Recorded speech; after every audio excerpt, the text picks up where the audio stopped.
김성환의 시사야.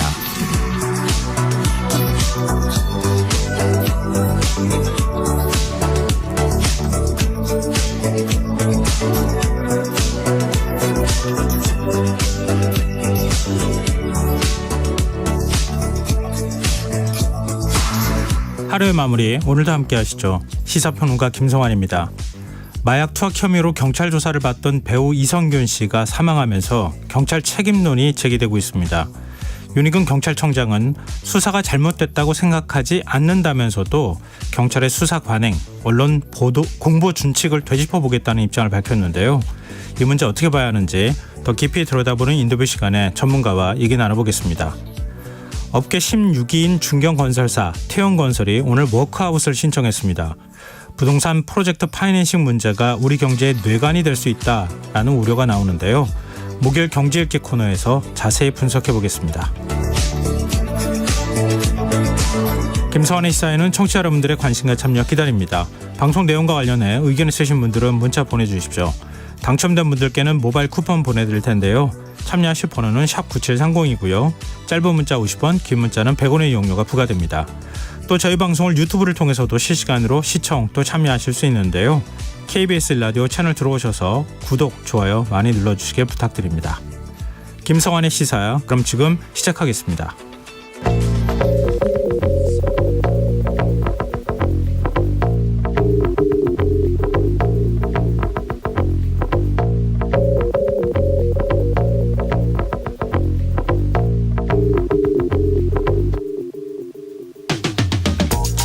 중대재해처벌법 위반 혐의로 재판에 넘겨진 한국제강 대표이사에게 징역 1년형이 확정됐습니다.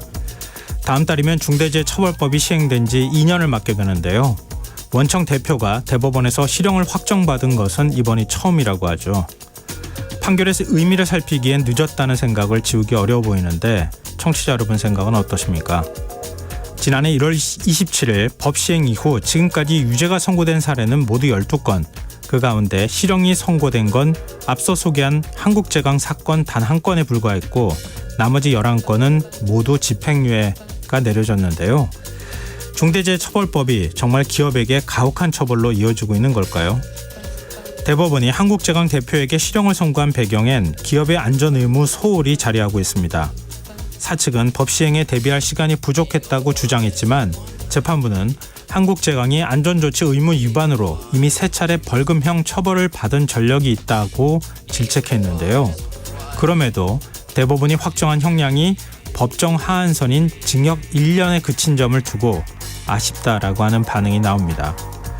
이런 가운데 정부와 여당은 중대재해처벌법 전면 시행 시점을 2년 더 늦추는 방안을 검토하고 있습니다. 고용노동부는 오늘 올 한 해 산재 사고 사망자 수가 역대 최저치를 기록할 것으로 예상된다면서 기업 스스로가 자기 규율 예방 체계를 구축한 것이 효과를 발휘했다는 평가를 내놓기도 했는데요. 중대재해 사고 사망자 수가 줄어든 결과는 여전히 500명대. 노동자가 안전하게 일할 권리, 이건 언제쯤 보장될 수 있는 걸까요?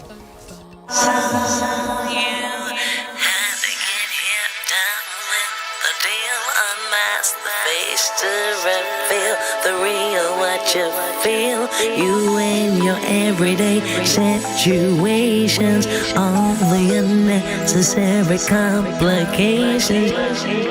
오늘 밤 당신 안에 꿈틀거리는 지식 충전 본능이 깨어납니다. 여러분의 자유탐구 영역 김성환의 시사야.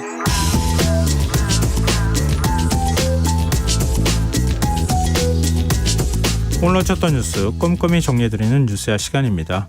오늘은 이명선 프레시안 기자 나와 계십니다. 안녕하세요. 안녕하세요. 네, 그동안에 정치권의 최대 관심사 가운데 하나였다고 봐야 될 것 같은데요. 김건희의 그 여사 주가 조작 연루 의혹과 대장동 50억 클럽 특검 의혹을 규명하기 위한 이른바 쌍특검 법안이 오늘 국회 본회의를 통과했어요. 네, 김건희 도이치모터스 주가 조작 의혹 특검법은 재석 180명에 찬성 180명으로, 또 대장동 50억 클럽 특검법은 재석 181명에 찬성 181명으로 각각 가결됐습니다. 더불어민주당과 정의당 등 이 야당 의원들만 표결에 참여했고요. 여당인 국민의힘은 야당의 강행 처리에 항의하면서 표결에 불참했습니다.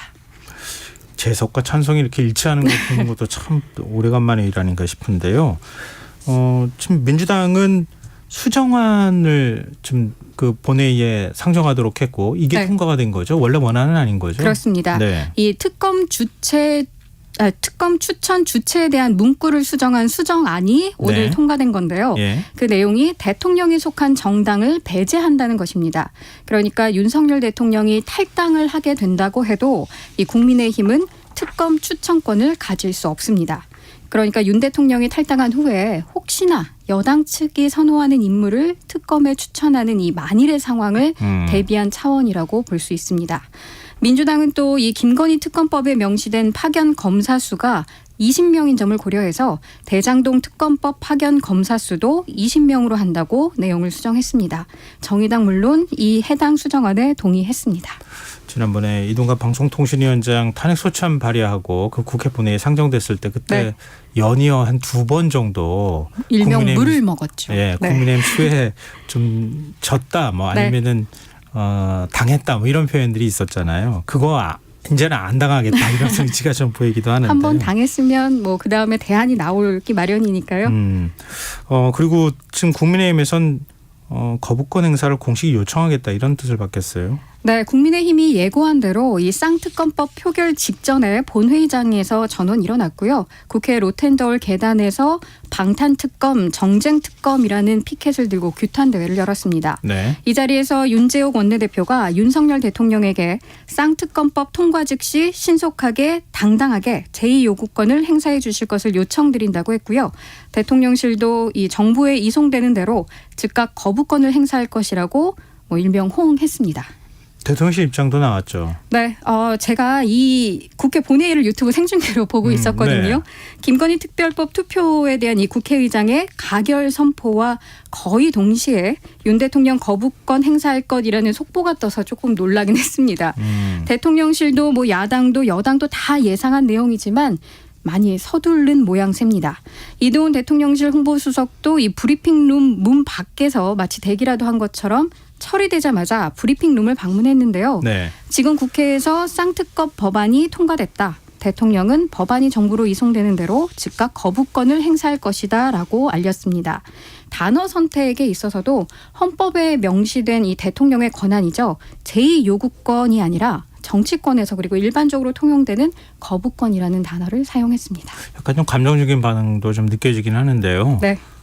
그동안에 윤 대통령이 거부권을 지금 3차례 행사했나요? 뭐 노란봉투법도 그러니까 법으로 거부했고. 따지면 한 6개 법안에 그렇죠. 대해서 거부권을 행사했는데 그때는 이렇게 빨리 뭐 거부권 행사하겠다 이렇게 대통령실 반응이 나오지는 않았잖아요. 예, 그런데다가 일반적으로 이렇게 특검법과 관련이 돼서 국회 본회의에서 통과되면 예. 대통령실까지 전달되는데 일정 기간 또 걸립니다. 네. 그리고 나서 대통령은 15일 안에 거부권을 행사하게끔 되어 법안을 있는데 공포하는 기간이 15일이니까. 네, 거의 그 15일에 즈음해서 예. 아니면 10일을 넘겨서 앞서서는 법안에 대한 거부권을 행사했거든요. 네. 근데 이번에는 거부권 행사 방침 자체를 정말 즉각적으로 알리다시피 해서 앞서 보인 반응과는 상당히 다른 반응을 보였습니다. 왜 이렇게 빠른 반응을 보였을까요? 아픈 이 때문에 그렇지 않을까요? 아무래도 현재 사랑니가 많이 곪은 상태인 것 같고 예. 그로 인해 통증이 심각하다 보니까 본인도 좀 급하게 대통령실도 좀 급하게 대응한 게 아닐까 싶습니다. 나중에 가서 지금 어쨌든 거부권 행사하고 난 다음에 다시 국회에서 재표결에 들어가야 되는 상황이잖아요. 그럴 때 뭐 지금 나오는 정치권에서 나오는 얘기는 만약에 국민의힘에서 공천 작업에 들어갈 경우에 공천에서 탈락한 뭔가 좀 반란표가 그때 나오는 거 아니냐 이걸 우려했다는 얘기도 있더라고요. 야당에서 일정 부분 그 부분에 대한 기대감이 있는 건 사실입니다. 예. 그러니까 4월 총선을 앞두고 한동훈 비대위에서 공천 작업을 진행하면서 일부 탈락한 의원들이 표심이 일단 거부권에 대해서 반대하는 모양새, 그러니까 다시 한번 재결이 된 김건희 특검법에 대해서 찬성표를 던지지 않을까라는 전망인데요. 이건 사실 좀 두고 봐야 아는 거고요. 네. 이에 반해서 국민의힘 측, 그러니까 여당이나 대통령실에서는 총선의 즈음에서가 아니라 되도록 빨리 재결의하는 안을 또 모색 중이라는 뭐 얘기까지 들리고 있습니다. 그건 또 국회 여야 합의가 있어야 되잖아요. 그럼 따로 헌법에 며칠 내에 뭐 재표결에 들어가야 된다. 이거는 규정은 없는 거잖아요. 예, 명시된 바는 없습니다. 네, 이거 가지고도 앞으로 여야 간의 기싸움이 계속 있을 것 같습니다. 이태원 참사 특별법은 어떻게 된 겁니까? 오늘 국회 본회의에 상정조차 되지 않았습니다. 여야는 이태원 특별법 협상 시한을 내년 1월 9일로 미뤘는데요. 민주당과 정의당 등 이 야당이 재발 방지를 위한 특별조사위원회 구성하고 또 필요한 경우에 국회에 특검 도입을 요구할 수 있는 권한을 부여하도록 했지만 네. 국민의힘은 이 특위 설치나 특검 도입에 반대하면서 줄곧 평행선을 달렸습니다. 네. 김진표 국회의장이 일주일 전에 특검 요구권 없애고 법 시행도 내년 4월 총선 이후로 미루고 이렇게 중재안을 제시했지만 역시 입장이 팽팽했고요. 결국 오늘 회동에서도 특위 구성과 기간 등을 수정하는 안을 추가로 제시한 것으로 알려졌습니다. 이에 이태원 유가족들은 입장문을 내고 참사 발생 426일이 되도록 제대로 된 진상규명에 첫 발도 떼지 못했다며 분을 삭히고 또 삭히며 국회를 등지고 돌아서는 유가족들이 흘린 뜨거운 눈물을 여야는 똑똑히 기억해야 할 것이라고 전했습니다. 네. 독도는 영토 분쟁 지역이다. 네. 국방부가 발간한 장병 정신교육 자료에 이런 내용이 들어가서 논란이 일고 있어요. 네, 독도를 영토 분쟁 지역으로 기술했을 뿐만 아니라요. 독도가 없는 한반도 지도를 교재에 실어서 논란이 일었습니다. 이에 국방부는 일단 해당 교재를 전량 회수하겠다고 밝힌 상태입니다. 이 내용을 좀 보면 네. 국방부가 한미동맹의 가치와 필요성을 기술하면서요. 한반도 주변은 중국, 러시아, 일본 등 여러 강국이 첨예하게 대립하고 있다. 이들 국가는 자국의 이익을 위해 군사력을 해외로 투사하거나 갸오이다오, 쿠릴 열도, 독도 문제 등 영토 분쟁도 진행 중에 있어 언제든지 군사적 충돌이 발생할 수 있다. 이렇게 써놓은 겁니다. 역대 사실 우리 네. 정부는요. 잘 예. 아시겠지만 독도 영유권의 분쟁, 이 분쟁이라는 존재 자체를 인정하지 않았습니다. 그렇죠. 일본의 전략이니까 그게 네. 분쟁 지역 하는 게. 그런데 국방부가 이 정부와 역대 우리 정부가 이어온 어떤 입장에 반하는 내용을 교재에 떡하니 써놓은 겁니다. 이거 어디 가서 베껴온 거 아닌가 싶은 의심이 좀 들 정도인데요. 왜냐하면 이런 문구가 네. 분쟁 지역을 표현할 때 이런 식의 문장들이 서술이 되는 경우가 많이 있거든요. 왜냐하면 다웨다오 문제나 쿠릴 열도 문제나 이런 것도 지금 다 전부 그 분쟁 지역이기도 하잖아요. 영토 분쟁이 있는 곳이고. 사실 이 다오이다오나 쿠릴 열도 같은 경우는요. 국제적으로도 이미 분쟁 지역이라고 어느 정도 인정이 된 곳이지만 독도 같은 경우는 우리가 영유권이 있는 상태에서 한국 정부가 인정하지 않고 있기 때문에 이렇게 편향되게 기술을 할 경우 말씀하신 것처럼 어디서 베껴온 거 아닌가라는 의심이 충분히 가능합니다. 우리 군에서 이렇게 섰다고 하니까 당연히 그런 의심을 할 수밖에 없는 상황인 것 같은데 윤석열 대통령은 있어서는 안 될 일이다. 네. 이러면서 즉각 시정을 지시했다고요. 예, 그렇습니다. 국민의힘 한동훈 비상대책위원장도 언론에 입장문을 보내서 독도는 명백한 그냥 대한민국 영토다라면서 현실에도 국제법적으로도 전혀 맞지 않는 얘기라고 지적했습니다. 그러면서 즉각 바로잡아야 하고 다시는 이런 일이 있어서는 안 된다라고 밝혔습니다. 더불어민주당은 윤석열 정권은 일본에 퍼준 것으로 부족해 이제 독도까지 팔아넘길 셈인가 이렇게 맹비난했는데요. 네. 박성준 대변인은 이런 말도 안 되는 교재를 만든 윤석열 정권의 국가관을 의심할 수밖에 없다면서 이 친일 매국 정권이라는 국민의 의심을 해소하고 싶다면 신원식 국방부 장관부터 당장 파면하라고 목소리를 높였습니다. 박지원 전 국가정보원장 같은 경우는 국방부의 장병 교육용 자재의 지도에 독도가 사라졌다는 보도를 듣고 무슨 청천벽력인가 싶었다면서 제2의 이완용이라는 표현을 쓰며 신원식 국방부 장관의 파면을 주장하기도 했습니다. 누가 문책당했다는 얘기는 없는 거죠? 네, 아직까지는 없습니다. 네, 다음 뉴스로 가보겠습니다. 윤석열 대통령이 오늘 이른바 3실장, 대통령 비서실장, 정책실장, 안보실장을 새롭게 네. 임명했어요.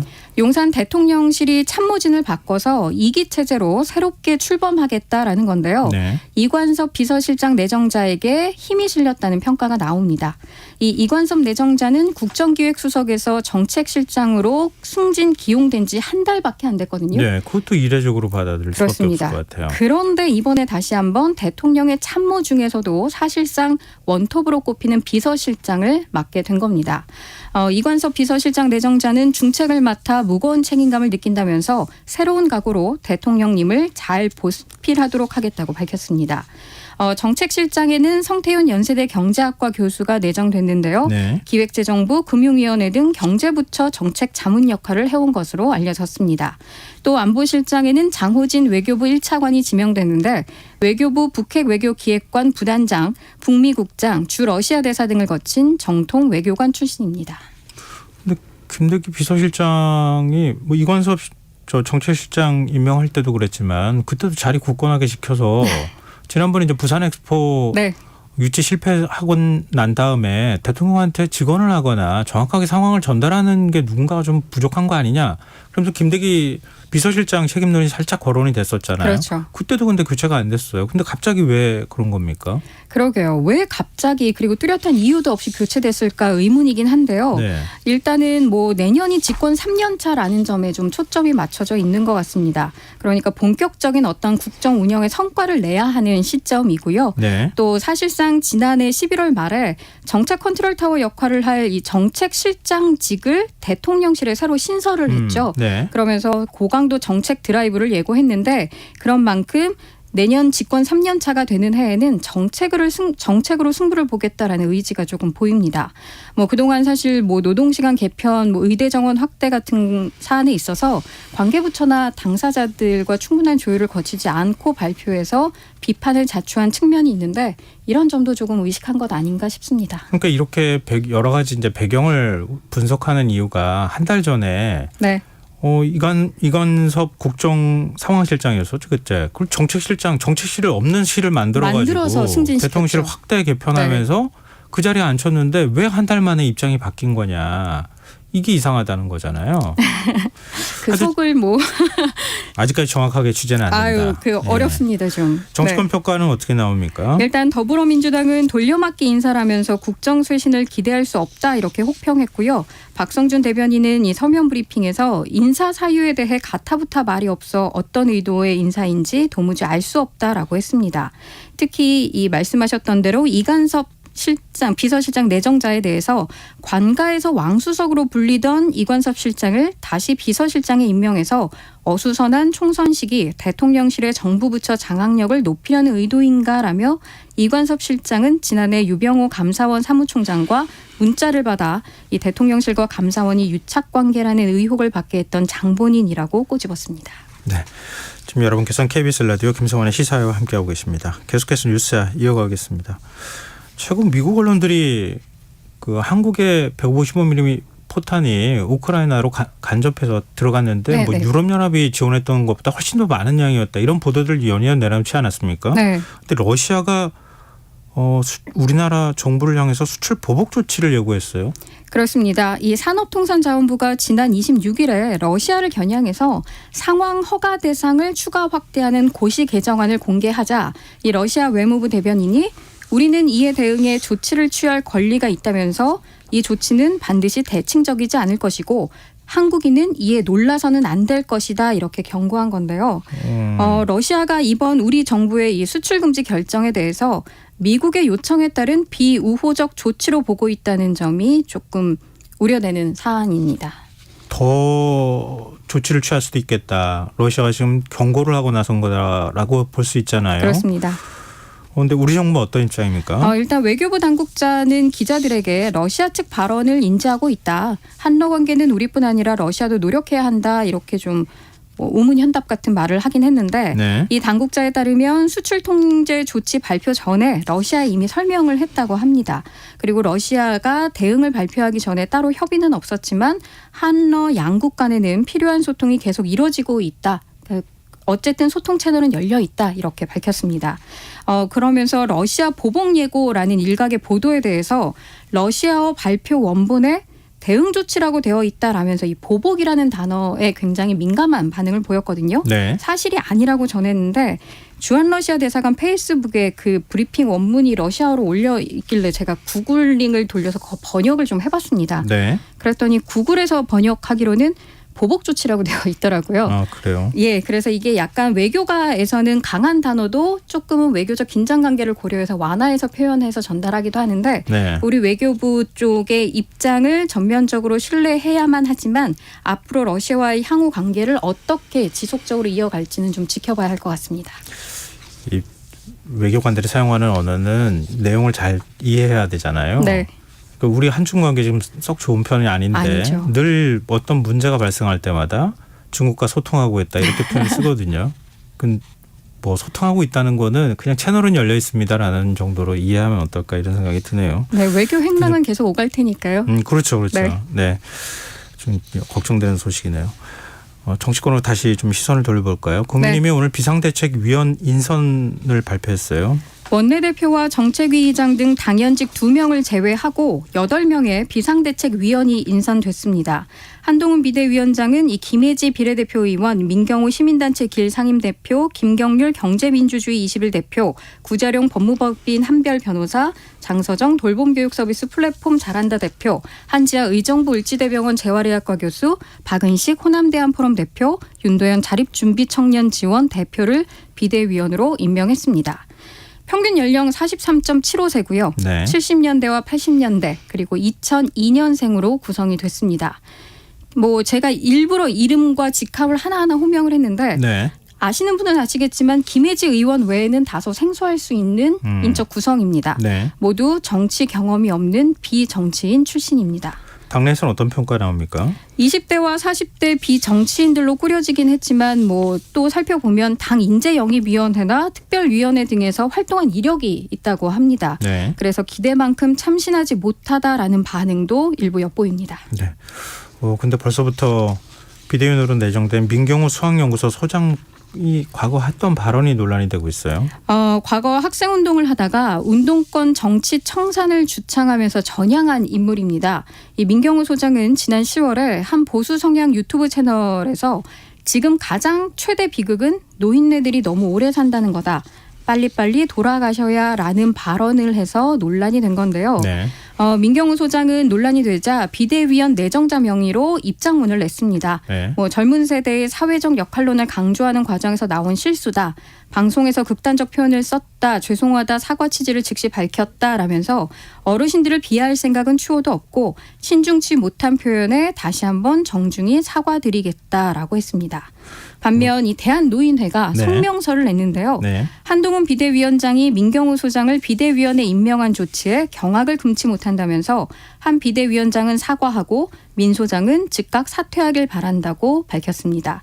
그러면서 국민의힘이 내년 4월 총선에서 1000만 노인 세대의 지지를 받고 싶다면 망언한 민 소장을 비대위원 내정자에서 즉각 사퇴시키고 이런 실수를 저지른 한 비대위원장이 즉각 사과하라라는 요구도 덧붙였습니다.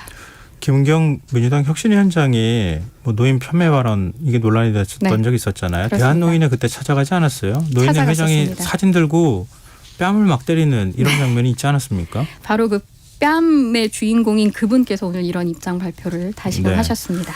정치권 반응 어떻게 나옵니까? 더불어민주당은 한동훈 비대위원장이 구성한 비대위의 면면이 참 가관이라며 당을 대통령직 할 부대로 만든 것도 부족해서 극우위원회로 만들 셈이냐. 한 위원장의 비대위 구성은 혁신도 국민도 없다. 역대급 막말 지도부를 탄생시켰을 뿐이라고 평가절하했습니다. 민경우 소장을 향해서도 어르신들을 비하하는 극언을 일삼은 인물이라고 비판했습니다. 국민의힘도 별도의 입장문을 냈는데요. 네. 일부 언론에서 해당 발언 바로 뒤에 붙은 죄송하다라는 발언을 삭제한 채 전체 취지를 왜곡해서 노인 비하라는 취지의 단정적인 보도를 한 것에 대해 유감을 표한다라고 했습니다. 김은경 혁신위원장도 비슷한 얘기했다가 문매를 맞은 기억이 나네요. 그리고 국민의힘 천하람 전남 순천갑 당협위원장이 내일 탈당 선언을 한다고요. 이준석 전 대표의 측근으로 분류되는 인물이죠. 천하람 전남 순천갑 당협위원장이 내일 오전 국회에서 기자회견을 갖고 국민의힘을 탈당할 것으로 보입니다. 이준석 전 대표 측 관계자는 연합뉴스와의 통화에서 천 위원장이 국민의힘 탈당을 선언하고 이 전 대표의 개혁신당 가칭입니다. 개혁신당에 합류할 것으로 안다고 전했습니다.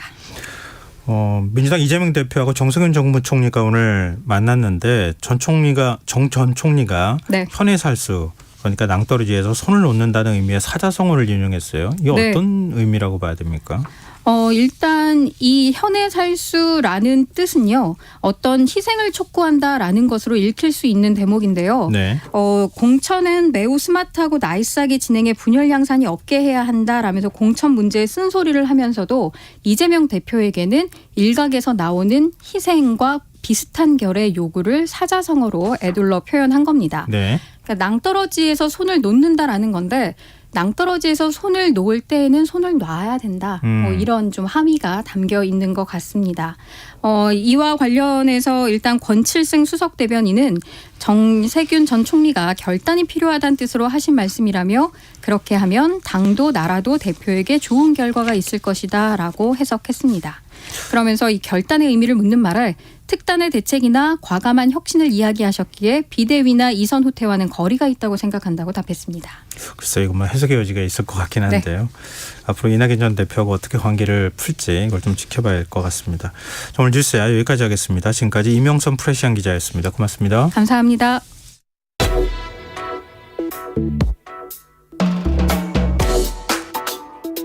더 나은 내일을 준비하는 시간 KBS 1라디오 김성환의 시사야.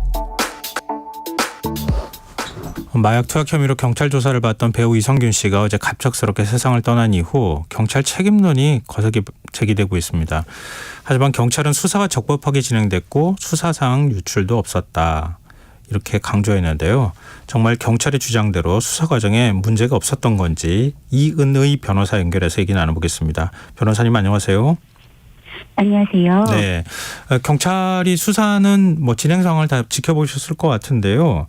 네. 경찰이 얘기하는 것처럼 수사하는 데 문제가 없었다. 이 경찰의 의견에 대해서 어떻게 생각하십니까? 사실 지금 경찰이 그렇게 말하는 거에 대해서 공감하는 국민이 얼마나 될까라고 반문하고 싶고요. 네.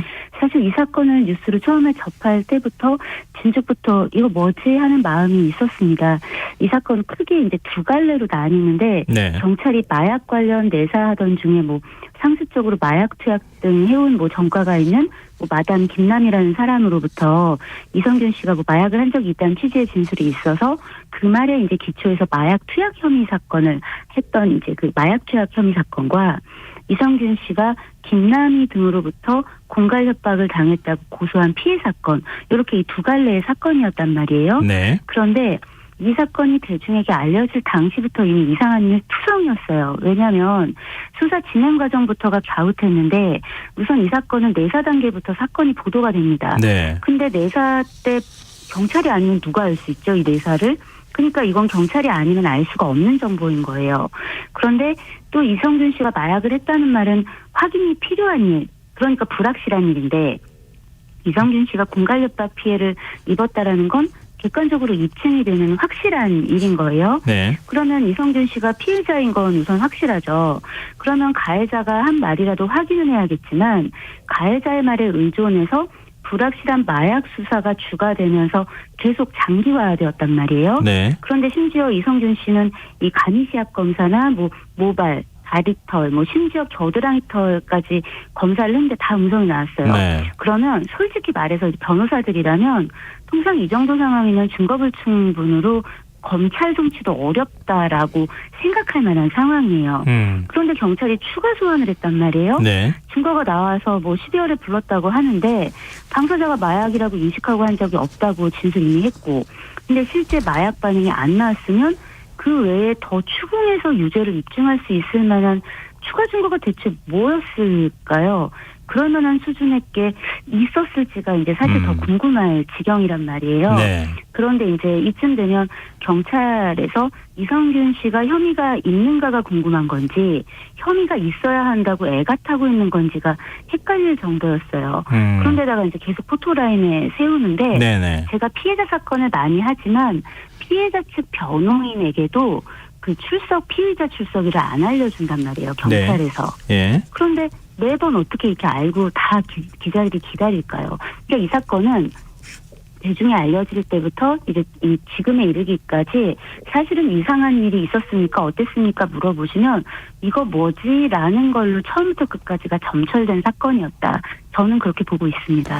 근데 경찰 수사 방식을 좀 비판하는 쪽에선 그러니까 3번 지금 소환 조사를 한 거잖아요. 근데 마지막 네. 3번째 조사를 할 때 그때 이성규 씨 네. 측에서 비공개 조사해 달라. 그러니까 포털라인에 서지 네. 않도록 해달라 이렇게 얘기를 했는데 경찰이 거부했다는 거 네. 아닙니까? 이건 네, 맞습니다. 경찰은 이건 뭐 문제가 없다. 오히려 기자들을 배려한 것이다. 이렇게 얘기를 했더라고요. 그럼 이렇게 되묻고 싶어요. 경찰이 왜 기자를 배려하죠? 기자는 그냥 기자의 일을 하면 되는 거잖아요. 경찰은 경찰의 일을 하면 되는 거고. 네. 근데 이제 예를 들어서 그 포토라인의 문제는 예를 들면 피의사실 공표의 문제 뭐 애초에 그거부터를 다 위반하고 있으니까 지금 경찰이 저질렀던 문제는 한둘이 아니에요. 그런데 이 마지막을 보면은 이렇게 이제 포토라인 문제가 있어요. 그리고 이 뭐 기자들의 안전을 배려했다. 뭐 오히려 숨기면 더 이상하게 생각하고 뭐 이게 어차피 뭐 오는 길이 뭐 이제 지하 주차장에서부터 올라오는 길이 완벽하게 뭐 밖에서 안 보이는 그런 길이 아니다. 뭐 이제 그런 식의 이야기를 했는데 네. 그런데 이거는 사실은 이 내부 준칙에도 이 수사와 관련해가지고 그 포토라인과 관련해가지고 지켜야 되는 그런 규칙이 있고요. 예. 그 규칙 제16조에 보면 경찰 관서장은 출석이나 조사 등 수사 과정을 언론이 촬영 녹화하도록 허용해서는 안 된다고 돼 있어요. 예. 근데 만약에 불가피하게 촬영하게 될 때는 사건 관계인 노출이나 이제 뭐 수사상 차질이 발생하지 않도록 대비하고 안전조치를 확보하고 뭐 이제 이렇게 해야 한다고 얘기를 하고 있단 말이에요. 네. 그런데 기자들을 배려하느라고 그렇게 뭐 들어줄 수가 없었다라는 건 애초에 자기네가 만든 자기네 규칙도 어기고 있는 거지만 대답이 될 수 없는 거죠. 왜? 피의자 혹은 피해자들의 어떤 인권이나 인권을 보호하기 위해서 만들어 놓고 지금 지키라고 한 거를 좀 엉뚱한 이유를 대면서 나는 그거 하느라고 못 지켰어. 이렇게 얘기하는 거잖아요. 근데 지금 뭐 그러니까 이제 말이 안 되는 거죠. 어쨌든 사건이 공소권 없음으로 마약 사건은 결론이 날 수밖에 없는 네. 상황인데 그러면 네. 그 사이에 지금 세 차례 소환 조사 받고 또 네. 마약했다고 투약 의심을 받았던 거 아닙니까? 그 연예인 입장에서는 네, 굉장히 견디기가 쉽지가 않았을 것 같긴 한데 특히 이제 3번째 조사 받을 때 아까 경찰 예규 말씀하셨잖아요. 내부에서 네. 갖고 있는. 근데 19시간을 조사를 했어요. 이것도 네. 요즘에는 밤샘 조사 검찰도 안 하는 거 아닙니까? 사실 이제 뭐 검수완박이라서 사실 네. 거의 검찰에선 조사를 하지는 않아요. 거의 대부분. 그러니까 네. 검찰에서도 하지 않습니까라는 그 말을 이제 어떻게 적용해야 될지 모르겠지만 그게 검찰에서든 경찰에서든 그리고 현재든 과거든 그냥 변호사님들이라면 아마 다들 돌아볼 때 자기 인생에서 뭐 조사 배석해가지고 19시간은 고사하고 12시간 조사하는 것도 아주 예외적인 경우란 말이죠. 예. 12시간 조사가 보통 아침 10시에 시작해서 중간에 쉬고 점심 먹고 뭐 이제 그런 쉬는 시간을 갖고 또 중간에 저녁 먹고 한 10시에 끝나는 거. 그러면 이제 이걸 12시간 조사라고 불러요, 우리가. 예. 이렇게도 잘 안 해요. 그런데 지금 그걸 19시간 했다라는 건 사실상 이거는 뭐 거의 굉장히 살인적인 일정인데 이거를 지금 경찰에서 얘기할 때는 필요가 있었다라고 이야기를 하는데 네. 제가 아까 이 수사가 크게 두 가지로 나뉩니다. 이제 이 사건이 지금 공갈 협박에 대한 사건이랑 그다음에 이제 마약 사건이잖아요. 근데 이 공갈 협박 사건은 사실은 주고받은 그 뭐 SNS 문헌이나 이제 뭐 녹취록 그리고 이제 실제로 돈이 건너갔고 객관적인 입증 자료가 다 지금 있잖아요. 네. 그러니까 사실 피해자한테 뭔가 이 단일한 상황에 대해서 그렇게 길게 물어볼 만한 게 많지 않아요. 게다가 이미 앞에서 조사를 했었고. 네. 그럼 마약 사건. 자, 이미 1차, 2차 조사 받으면서 자기는 어떤 약을 한 적이 있긴 하지만 그게 마약인지 몰랐다라고 얘기를 했는데 예. 실제 이 사람의 신체 검사를 2번이나 했는데 예. 뭐가 안 나왔단 말이에요. 예. 그러면 이 사람한테 뭐를 어떻게 물어보면 19시간이 될까가 오히려 궁금해지는 지경이라는 거죠. 그래서 사실은 상당한 압박이, 그러니까 이게 꼭 이제 뭐 험한 소리를 하고 뭔가 굉장히 이제 위태위태한 어떤 불안감을 뭐 이제 구체적으로 조성하고 해야 압박이 되는 게 아니라 이렇게 이제 길게 조사를 하고 수사기관에서 당신을 믿고 있지 않다. 너는 결국은 어쨌든 우리는 너를 유죄로 보고 있다. 이제 이런 어떤 뉘앙스가 계속 지속되는 상황 자체가 이 피의자에게는 굉장한 압박이에요. 그런데 심지어 지금 포토라인 안 서게 해달라. 이미 충분히 서지 않았냐. 좀 안 보이게 출석을 하게 해다오. 예. 이런 요청을 공식적으로 했는데도 이제 이런 것들이 받아들여지지 않는 상황이잖아요. 예. 그러면 이런 것들이 맞물렸을 때 이 피의자에게 이성균 씨한테 이 상황이 19시간이 그냥 물리적인 시간 19시간이었을지 이 자체가 굉장히 그 심리적 궁박을 만드는 열악한 상황을 만드는 것이었을지 이걸 우리가 좀 돌아볼 필요가 있습니다. 근데 경찰은 그렇게 또 얘기합니다. 뭐 일종의 이제 반박하면서 설명한 내용일 텐데요. 마약 수사 네. 특성상 진술에 좀 의존할 수밖에 없는 상황이다. 지금 유흥업소 실장이 마약 투약을 했다라고 얘기를 했기 때문에 근데 그거에 근거해서 수사할 수밖에 없었다. 이런 경찰의 주장에 대해서 어떻게 보십니까? 경찰의 입장을 이해 못하는 게 아니에요. 그리고 예. 저의 경우에는 이제 피해자 쪽을 월등히 많이 하기 때문에 고소인 입장에서 경찰과 같이 협력해서 일을 하는 경우가 많아서 경찰이 수사 과정에서 어떤 애로사항을 갖고 있는지를 모르지 않아요. 그런데 우리가 마약 수사에 있어서 중점을 둬야 되는 건 마약을 공급하고 유통하는 사람들이란 말이에요. 네. 그래서 통상 우리가 상선이라고 불리는 사람들, 이 사람들을 잡기 위해서 어떤 진술에 의존해서 뭔가 이 상선을 따라가는 과정이었다면 이 부분에 대해서 조금 달리 생각할 수도 있었을 것 같아요. 그런데 이성균 씨의 경우에는 어쨌든 경찰이 두고 있는 혐의도 이 사람은 그냥 흡입 혹은 복용 이랬을 수도 있지 않을까라는 거잖아요. 예. 그러면 통상 이제 이런 어떤 종류의 사람들은 남에게 직접적으로 일단 해를 끼친다기보다 자기한테 가장 우선적으로 해를 끼치는 어떤 일을 한 경우이고 그리고 이런 사람들이 이제 이렇게 전파하는 것들이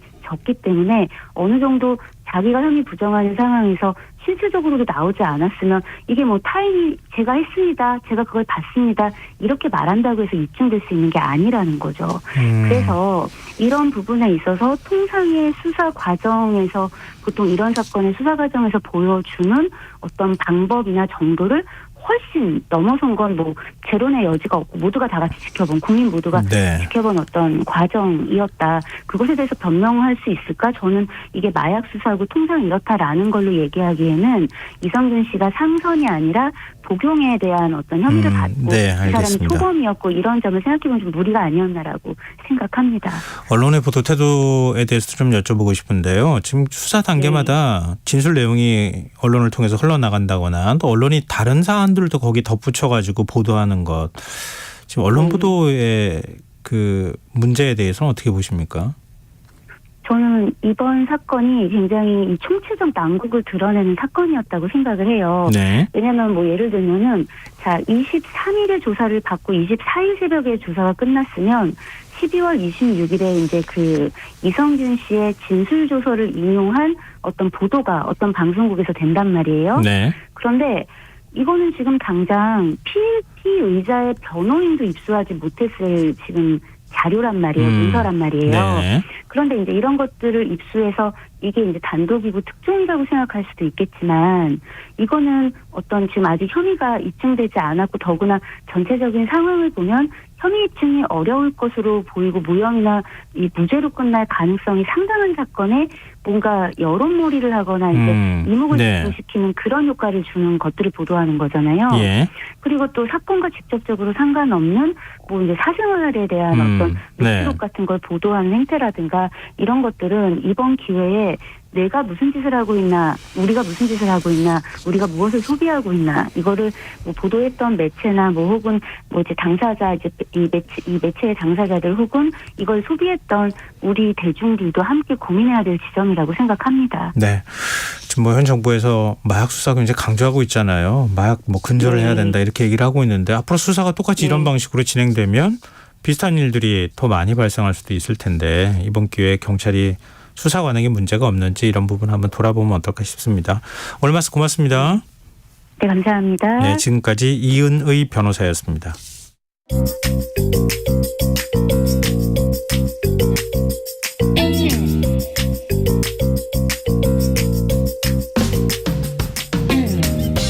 복잡한 정책부터 실물 경제와 투자까지 한 주간 있었던 주요 경제 이슈 꼼꼼히 살펴보는 시간입니다. 경제 읽기 이인철 참좋은 경제연구소장 함께하겠습니다. 안녕하세요.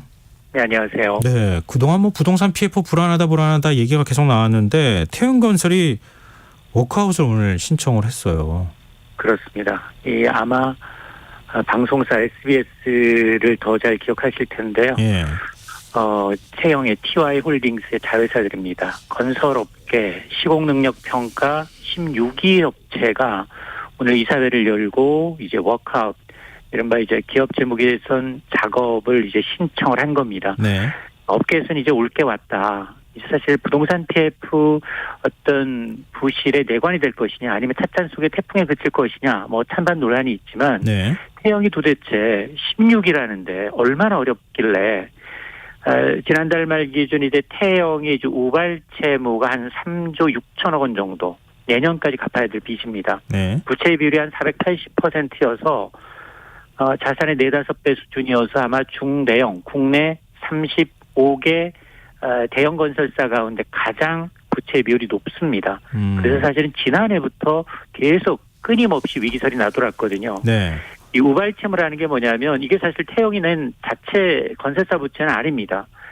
PF 사업장이 제대로 진행되지 않아서 시행사가 빌린 돈을 못 갚을 경우 일감을 준 보증을 선 건설사 채무로 잡힙니다. 그러니까 미래 발생할 확정되지 않은 빚이 우발 채무인데 네. 문제는 오늘 이제 성수지구에 있는 PF 사업장 480억 원을 막지 못했습니다. 태영은 최근에 이제 몇 년 동안 공격적으로 벌인 PF 부실 리스크가 네. 지금 건설사로 전이되면서 자금 조달이 어려워졌고요. 지금 연내 갚아야 할 돈이 한 4천억 원입니다. 근데 문제는 뭐냐? 태영건설이 지금 보증을 선 사업장이 절반 가까이가 착공을 못했거나 분양전 사업장입니다. 돈은 들어오지 않고 네. 원금과 이자 갚을 날만 지금 따박따박 돌아오고 있다는 겁니다. 근데 그동안 위기설이 나돌 때마다 사측은 부인했습니다. 네. 그러면서도 내부적으로는 왕 회장이 귀환, 90세인 왕 회장이 귀환하고 또 모회사인 TY홀딩스는 자회사 매각하면서 긴급 유통성 지원에 나섰지만 역부족이었던 겁니다. 결국 이 채권단에 도와달라 SOS를 요청하는 셈인데 사실 워크아웃이 나쁜 건 아닙니다. 근데 강도 높은 환불을 도려내야 되는 굉장히 구조조정이 필요한 작업입니다. 네. 부실 징후가 있는 기업을 채권단 주도의 구조조정으로 회생시키는 작업입니다. 채권단의 한 75%가 이제 이 승인할 경우 예. 워크아웃 작업이 시작이 되는데 아마 내년 1월 11일 정도에 워크아웃 여부가 이제 결정날 것으로 보이는데 만일 받아들여지면 일단 금융권 채무는 동결되고요. 예. 위기 극복을 해서 시간을 버는 대신에 채권단 주도 하에 강도 높은 구조조정, 인원 감축이라든가 자산 매각이 시작됩니다. 아마 이제 주식도 어제부터 굉장히 많이 출렁거리고 있어요. 어제는 20% 넘게 태영건설이 빠졌고 오늘도 3% 넘게 하락을 했습니다. 이게 건설업계 도미노 효과로 이어지는 거 아니냐 이런 뭐 불안감들이 있는 것 같아요. 업계에서. 맞습니다. 이게 왜냐하면 지금 PF 리스크가 태영만의 문제가 아니거든요. 예. 올해 8월 말 기준 건설사들의 부동산 PF 우발 채무를 봤더니 22조 8천억 원입니다. 예. 지난해 6월과 비교하면 30% 가까이 늘었고요. 또 지방의 중소형 건설사들이 이미 줄줄이 부도를 내고 있는 상황입니다. 최악의 시나리오는 뭐냐? 이런 부실이 금융권 전반으로 번지는 것이거든요. 사실 3분기 기준 이 PF 잔액은 134조 원이 되고요. 네. 연체율이 점점점 높아지고 있거든요. 그러면 문제는 뭐냐? 이렇게 PF 연체율이 높아지게 되면 이런 건설사 위기가 현실화되면 건설사도 어렵지만 네. 자금을 대준, 빌려준 금융권도 흔들릴 수 있다는 겁니다. 근데 지금 우리는 그동안 늘 은행권은 이자 장세에서 사상 최대 수익이라고 해서 대손 충당금을 많이 쌓아놨고 PF 리스크가 그다지 크진 않아요. 문제는 제2금융권입니다. 저축은행, 캐피탈, 증권사, 상호금융 이런 제2금융권의 위기가 본격화되는 게 아니냐라는 이제 우려가 커지고 있습니다. 제2금융권도 부동산 PF 많이 하는 거죠? 맞습니다. 지금 저축은행의 PF 연체율은 무려 14%에 육박합니다. 연체율이 저축은행이 이제 증권사가 가장 높고요. 예. 그다음에 저축은행이 한 5.56%, 예. 상호금융도 4%를 넘어서고 있고 이게 지금 왜냐하면 공사가 진행돼야 대출 원금과 이자를 갚아 나가는데 네. 공사가 거의 정상적으로 이루어지지 않다 보니까 지금 뭐 원금 만기 돌아오죠. PF 대출은 두 가지가 있습니다. 브릿지 대출과 본 PF 대출이 있는데 네. 브릿지 대출이라는 것은 뭐냐? 일단 착공 들어가기 전에 터를 이제 이 부지를 매입하는데 초기에 들어가는 비용입니다. 여기에는 주로 금리도 높기 때문에 제2금융권에 이제 의존을 하게 되는데 네. 여기 이자가 두 자릿수입니다. 10에서 높게는 15%예요. 근데 사업 진행이 안 되다 보니까 또박또박 만기가 돌아오고 만기가 예전 같으면 이 부동산 PF라는 게 미래 분양 성장성을 이제 분양이 잘 될 것을 담보로 해서 성장성을 담보로 해서 대출해 주는데 지금 분양 자체가 안 되다 보니 계속해서 대출 원금 이자 만기까지도 지금 청담동이라는 굉장히 상징적인 한국의 강남의 이제 불패의 가장 핫한 이 청담동에서도 만기 전환이 잘 안 되고 있습니다. 이런 것들이 있다 보니까 아마 정부가 그동안은 사실은 좀 이 대출 만기를 연장하는 방식으로 빨리 이제 좀 부동산 경기가 좀 살아나주고 그리고 이제 금리가 좀 내려가면 그나마 버티지 않겠느냐라고 좀 안이하게 생각했던 것 같습니다. 근데 부동산 PF가 불안하다고 하는 얘기는 이미 뭐 나온 지 한참 됐고 금융당국도 그동안에 좀 이런 상황이 벌어질 것에 대비해서 계획을 짜놨다는 거 아닙니까? 그 대응 계획에 따라서 대책을 마련해서 좀 발표하겠다. 이렇게 지금 입장을 밝히고 있는데 어떤 계획이 있을 수 있을까요? 맞습니다. 일단 이제 F4가 매일 모이고 있습니다. 지난 주말부터 금융당국 수장 4명, 최상목 기획재정부 장관 후보자 지명자, 금융위원장, 금감원장, 한국은행 총재까지. 사실은 앞서 제가 이제 금융당국은 지난 4월부터 이 채권단 협약, 대주단 협약을 통해서 PF 사업의 만기 이자를 좀 연장하는 방식으로 위기를 좀 봉합해 왔습니다. 네. 근데 최근 들어서 분위기가 좀 바뀌고 있어요. 이런 미봉책으로는 한계가 있다. 이거 단지 인공호흡기를 달아주면 연명치료하는 것은 불가능하다라고 밝히고 있기 때문에 본격적인 옥석 가리기에 나서겠다라는 겁니다. 근데 당장 뭐가 문제냐? 내년 4월 총선도 문제예요. 총선에 미칠 파장, 또 건설 부동산 업종이라는 게 노동 집약적 산업이기 때문에 네. 이게 무너지면 인테리어, 이사, 후방 산업에 미치는 파장이 만만치가 않습니다. 자칫 건설사가 부도로 넘어가게 되면 실업률이 올라가고요. 실물 경제에 충격을 줄 가능성이 있습니다. 이런 것 때문에 미적거렸다는 겁니다.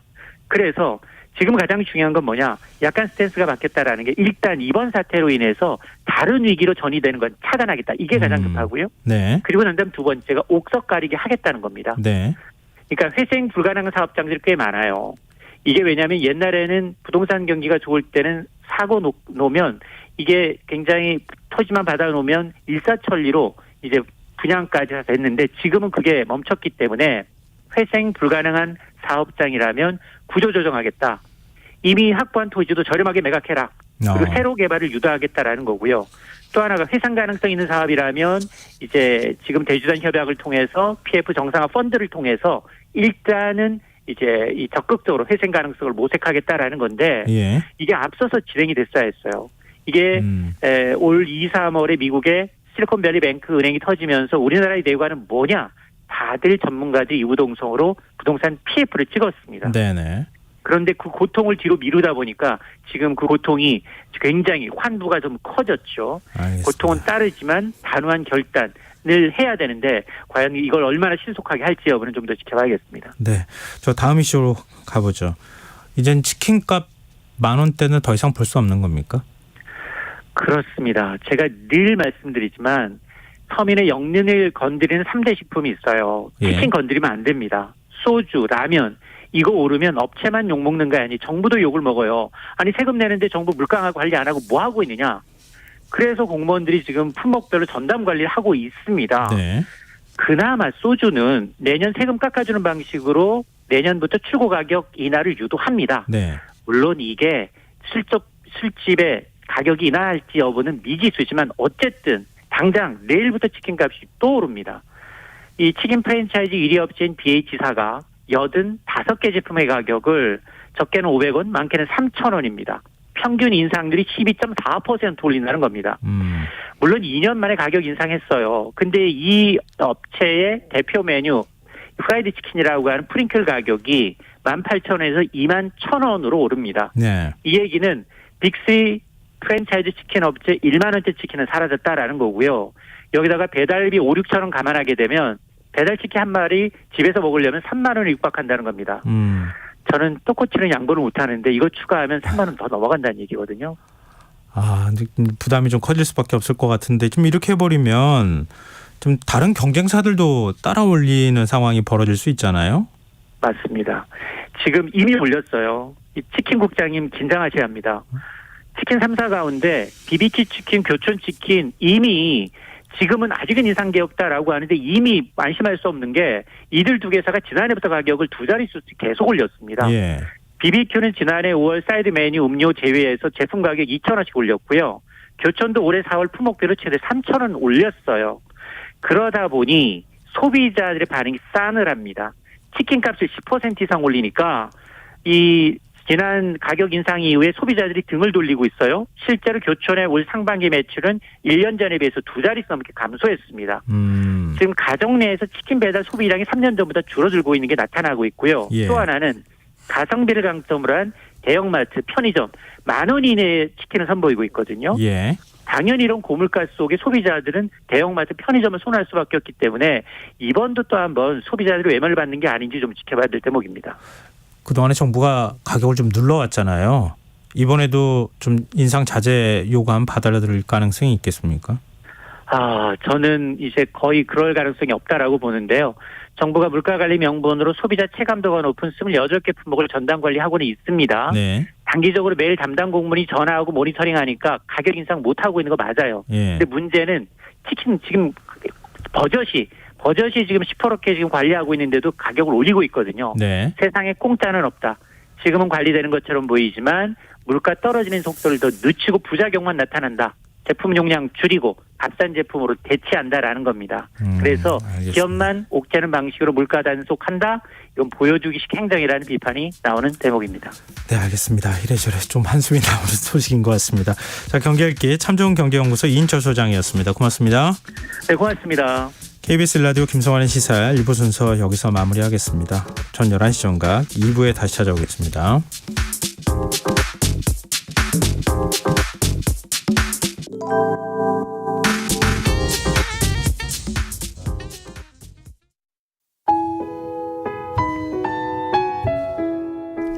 청취자 여러분, 위기 가정을 찾아주세요. 어려운 경제 상황 속에서 긴급한 경제적 지원이 필요한데도 복지 사각지대에 놓여 있어 아무런 지원도 받지 못하고 극한 상황으로 내몰리고 있는 위기 가정이 늘고 있습니다.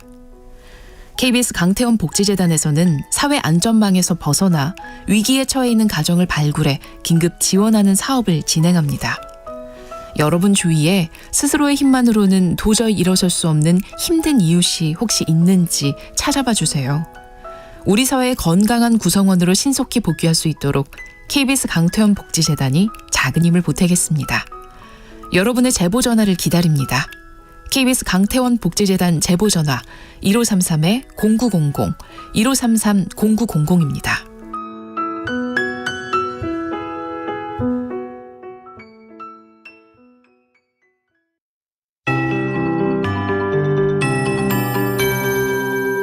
KBS 58분 날씨. 내일 서쪽 지역은 가끔 구름 많겠고 동쪽 지역은 맑겠습니다. 밤에는 전국이 흐려지겠습니다. 오전까지 충남권과 전라권을 중심으로 가시거리 200m 미만의 짙은 안개가 끼겠고 그 밖의 지역도 안개 끼는 곳 있겠습니다. 교통안전에 유의하시기 바랍니다. 내일 아침 최저기온 서울 영하 2도, 광주 0도 등 전국이 영하 6에서 2도로 모레까지 강원 내륙 산지와 경북 북부 내륙을 중심으로 영하 5도 이하로 떨어져 춥겠습니다. 낮 최고 기온은 서울 6도, 대구 9도 등 전국이 4에서 12도로 당분간 평년보다 조금 높겠습니다. 포근한 날씨 속에 공기는 탁하겠습니다. 내일 전국의 미세먼지 농도 수도권과 충청권, 광주 전북과 부산 울산, 대구 경북은 나쁨, 그 밖의 곤역은 보통으로 예상되고 고농도 미세먼지 예비저감 조치가 발령된 세종은 오전에 매우 나쁨, 전남과 경남은 나쁨 수준 보이겠습니다. 모레는 아침에 중부 서해안을 시작으로 오전부터 그 밖의 중부지방과 전라권, 오후부터 대부분 지역에 가끔 비나 눈이 오겠습니다. 서울 현재 기온 1.3도, 습도 66%, KBS 58분 날씨 박성준입니다.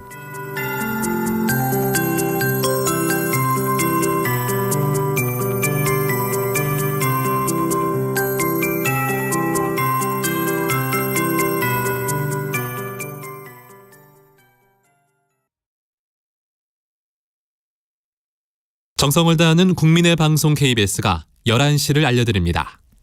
AM 711kHz, FM 97.3MHz, KBS 1라디오입니다. HLKA.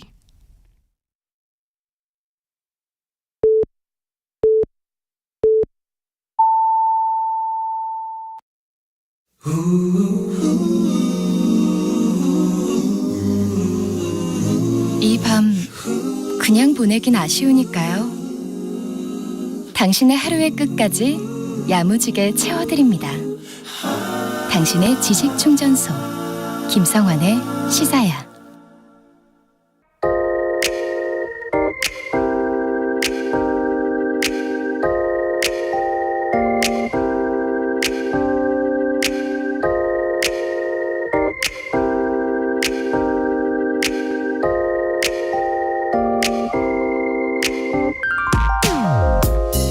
어디선가 들어본 말 같은데 기억이 가물가물해 답답했던 적 있으시죠? 제가 어제 그랬습니다.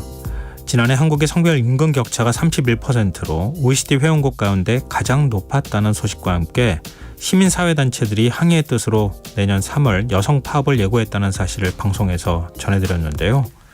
그런데 이 여성 파업이란 말이 이상하게 낯설게 느껴지지 않더군요.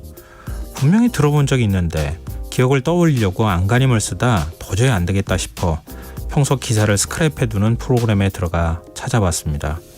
아니나 다를까 2달 전인 지난 10월 24일 아이슬란드에서 일어난 여성 총파업 소식을 전한 기사가 검색되는 게 아닌가요? 그 순간 그러면 그렇지 내 기억이 틀리지 않았구나 하는 생각에 잠시 뿌듯한 기분이 들긴 했지만 이것도 잠시뿐 마음이 점점 무거워지기 시작했습니다. 남녀 임금 격차 해소와 성폭력 근절, 아이슬란드 여성들이 총파업을 한 이유가 한국의 시민사회단체들이 내세운 요구와 거의 비슷했기 때문입니다. 문제는 아이슬란드는 세계경제포럼이 매년 발표하는 성평등 지수에서 14년 동안 계속 1위에 오른 나라고 한국은 전체 146개 나라 가운데 꼴찌에서부터 순서를 세는 게 더 빠른 105위를 기록했다는 사실입니다. 유급노동뿐 아니라 가사노동에서도 손을 떼겠다 선언하며 여성 노동자의 90%가 파업에 참여한 건 물론이고 여성 총리와 내각의 절반을 차지하고 있는 장관들까지 파업의 지지와 연대의 뜻을 밝힌 아이슬란드에선 파업이 일어난 뒤에 어떤 일이 벌어졌을까요? 자세히 말씀드리지 않아도 국가 마비 상태에 가까운 일이 벌어졌음을 짐작하고도 남으실 겁니다. 1975년 10월 24일 첫 파업을 시작했을 때 아이슬란드 상황은 한국과 그리 다르지 않았다고 합니다. 하지만 여성들이 하루 동안 일하고 요리하고 아이 돌보는 것을 거부하며 성평등을 요구하기 시작한 뒤부터 문제가 조금씩 개선되었다고 합니다. 세계에서 가장 성평등한 나라의 카트린 야콥 스도티르 총리가 한 우리는 아직 완전한 성평등이라는 목표를 달성하지 못했다는 말을 들으며 이런 생각이 들었습니다. 우리나라 여성들도 이제 총파업을 해야 하는 걸까? 그래야 우리 사회가 변할 수 있는 걸까? 지금까지 오늘의 발견이었습니다.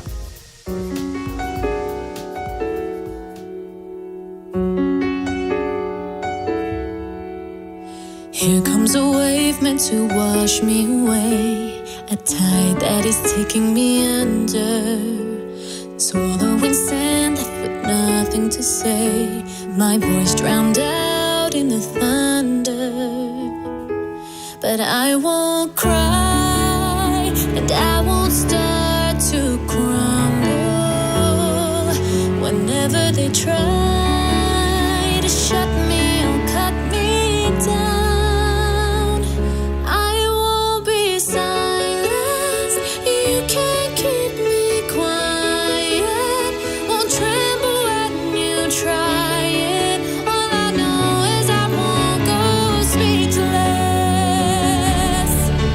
Cause I'll breathe when they try to suffocate.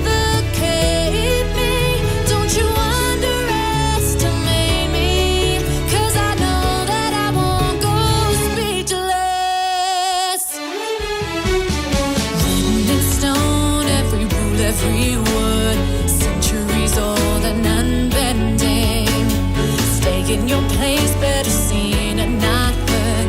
Well, now that story is ending, 'cause I cannot start to crumble.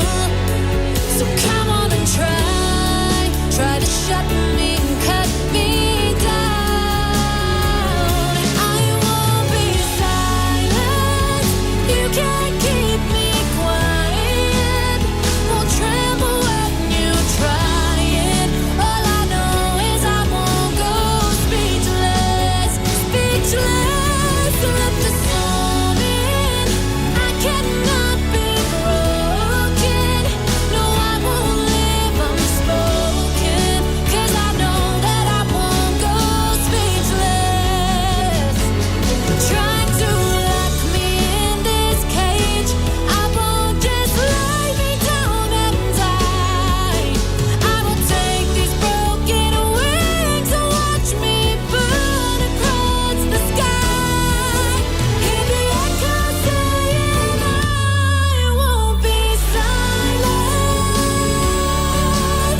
Though you wanna see me tremble when you try it.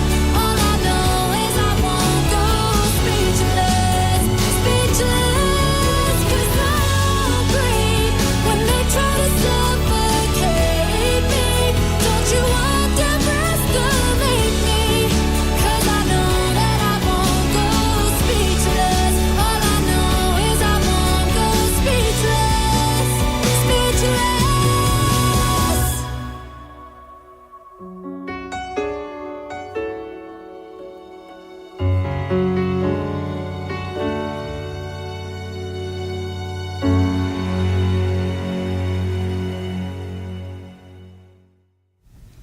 오늘의 발견에 이어서 영화 알라딘 OST 나오미 스캇의 Speechless 듣고 오셨습니다.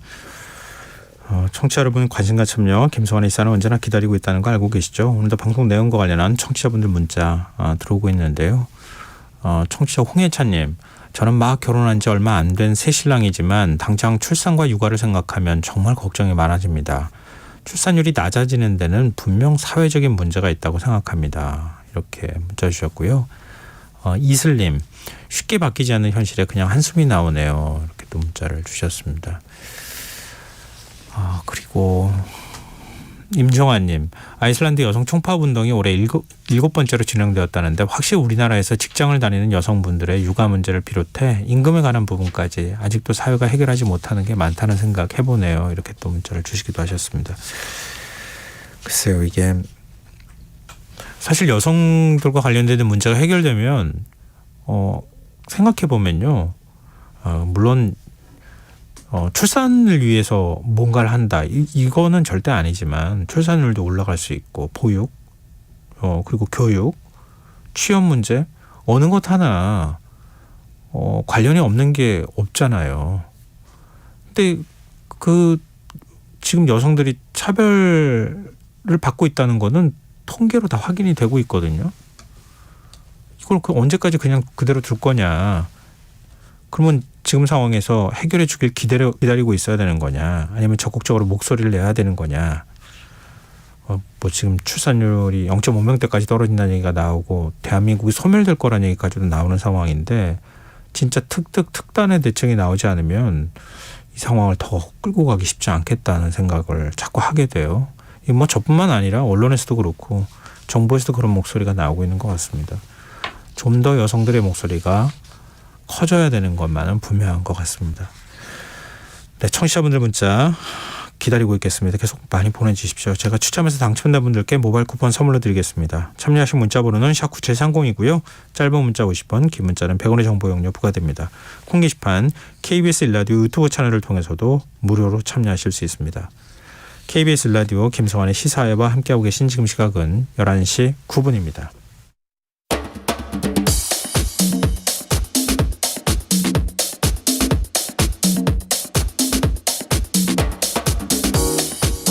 오늘 일어난 세상 곳곳의 소식들 당일 배송으로 전해드립니다. 밤점 뉴스 이현경 뉴스캐스터와 함께하겠습니다. 안녕하세요. 네, 안녕하세요. 대전의 한 상가에서 가스 폭발 사고가 발생했다. 그래서 네. 일대 상가 수십여 곳이 피해를 입었다. 이런 소식 저희가 전해드렸었잖아요. 네. 근데 누군가 몰래 상가에 들어가서 물건을 훔칩니까? 제가 이제 그 폭발이 발생한 건물 영상을 봤는데 네. 물론 예상 가능합니다. 이렇게 폭발을 했으니까 문이며 유리창이며 다 날아가서 예. 진짜 이 뼈대만 남아 있는 상황이더라고요. 네. 그러니까 이제 1층에 영업을 하던 곳에는 여전히 집기류가 있을 테니까 그 집기류를 훔쳐가는 절도 사건들이 발생하고 있는데 어떤 분이 가스 폭발에 놀라고 좀도둑에 울었다라고 얘기를 하시더라고요. 인근 주택의 상가 유리창이 다 부셔져서 거의 폭격을 맞은 것 같은 형상을 하고 있습니다. 인근에 주차된 차량의 유리도 파손이 됐을 정도니까요. 연말은 사실 평소 때보다 훨씬 더 장사가 잘 되잖아요. 그렇죠. 물건도 많이 갖다 놓을 때니까. 예, 그리고 예약을 받아놓은 것들도 있고, 근데 그게 다 취소가 됐고 언제나 복구가 될지 알 수가 없는 상황인데 이제 사건이 발생을 했으니까 경찰에서도 조사를 하고 있는 상황인데요. 네. 냉장고에 있던 맥주가 처음엔 없어지고요. 그리고 30인용 전기밥솥을 훔쳐가서 접수를 해놓은 상태다. 이렇게 인터뷰를 하셨어요. 네. 사고 당시에 옆 식당에서 장사를 하던 중이어서 본인도 이제 몸이 이렇게 날아간 상황이라 멍이 엄청 많이 들고 그리고 이제 병원에서 치료를 받으셔야 되는데 네. 걱정도 되고 불안하기도 하니까 입원을 못하고 계속 그 사고가 벌어진 현장에서 왔다 갔다 하시는 거예요. 실제로 이제 주민들은 가서 주무실 데도 없으니까 예. 비닐로 이제 창을 우선 막고 그다음에 그 거실에서 주무시는 분들이 있는데 전기가 이제 겨우 들어오니까 추워서 또는 걱정이 돼서 주무실 수가 없다고 합니다. 건물 수리를 위해서 공사업체 직원들이 지금 이제 준비를 하고 있는 가게도 있었는데 네. 속상하고 피해가 엄청 크기는 하지만 그렇다고 해서 생계를 놓을 수가 없으니까 이제 네. 수리를 해서 장사할 준비를 하고 계시는 것 같습니다. 수십 곳이 피해를 입은 데다가 이 대부분의 지역들이 월세로 장사를 하시는 곳이어가지고 며칠만 쉬어도 가게 운영도 그렇고 생계도 굉장히 막막한 상황인데 남은 물건들까지 훔쳐가는 사람들이 있다는 게 참 어떻게 이러나 싶기도 하고요. 우리나라에서는 사실 이런 외국에서는 그런 일이 많이 있잖아요. 뭐 큰 사건이 터지거나 이러면은 예. 뭐 이렇게 상가에 막 난입해가지고 물건들 막 들고 나가거나 네. 이런 일들이 있잖아요. 근데 우리는 그런 경우가 거의 없었어요. 본 적이 없거든요. 네. 근데 저도 이 소식 듣고 좀 놀랐는데 살기가 팍팍해져서 그런가? 뭐 그런 생각도 들고 네. 좀 씁쓸하네요. 근데 사고 원인은 밝혀졌습니까? 우선은 감식팀에서 LP가스가 폭발한 것으로 보고요. 무너진 식당에서 가스통 4개와 밸브를 수거해서 원인을 찾고 있는 상황입니다. 사고가 난 장소가 지상 1층의 식당이었는데 이미 불이 나서 폭발과 함께 50대 남성이 중화상을 입었고 11명은 지금 병원 치료를 하고 있는 중인데요. 사고 네. 현장이 굉장히 좁습니다. 게다가 2차 붕괴 위험도 있어가지고 소규모 인원만 현장 감식에 참여를 했는데요. 우선은 그 수거한 부품들과 가스통을 통해서 분석을 해봐야 되는 상황이에요. 네. 지금 계속 아파트 화재 네. 소식을 저희가 전해드리면서 트라우마 같은 게 생겼다, 뭐 이런 얘기도 했었잖아요. 네, 맞아요. 근데 이 노후 아파트의 경우에는 소방 시설이 굉장히 부족하다고요. 지금. 네, 그 소방시설법이 강화가 되면서 새로 지은 아파트들은 스프링클러도 있고 완강기도 있고 소방시설들이 제법 잘 갖춰져 있지만 네. 우리나라에 좀 오래된 아파트, 뭐 20, 30년 된 아파트 많잖아요. 예. 노후 아파트는 그런 시설이 없으니까 같은 상황이 발생하더라도 피해가 커질 수밖에 없는데요.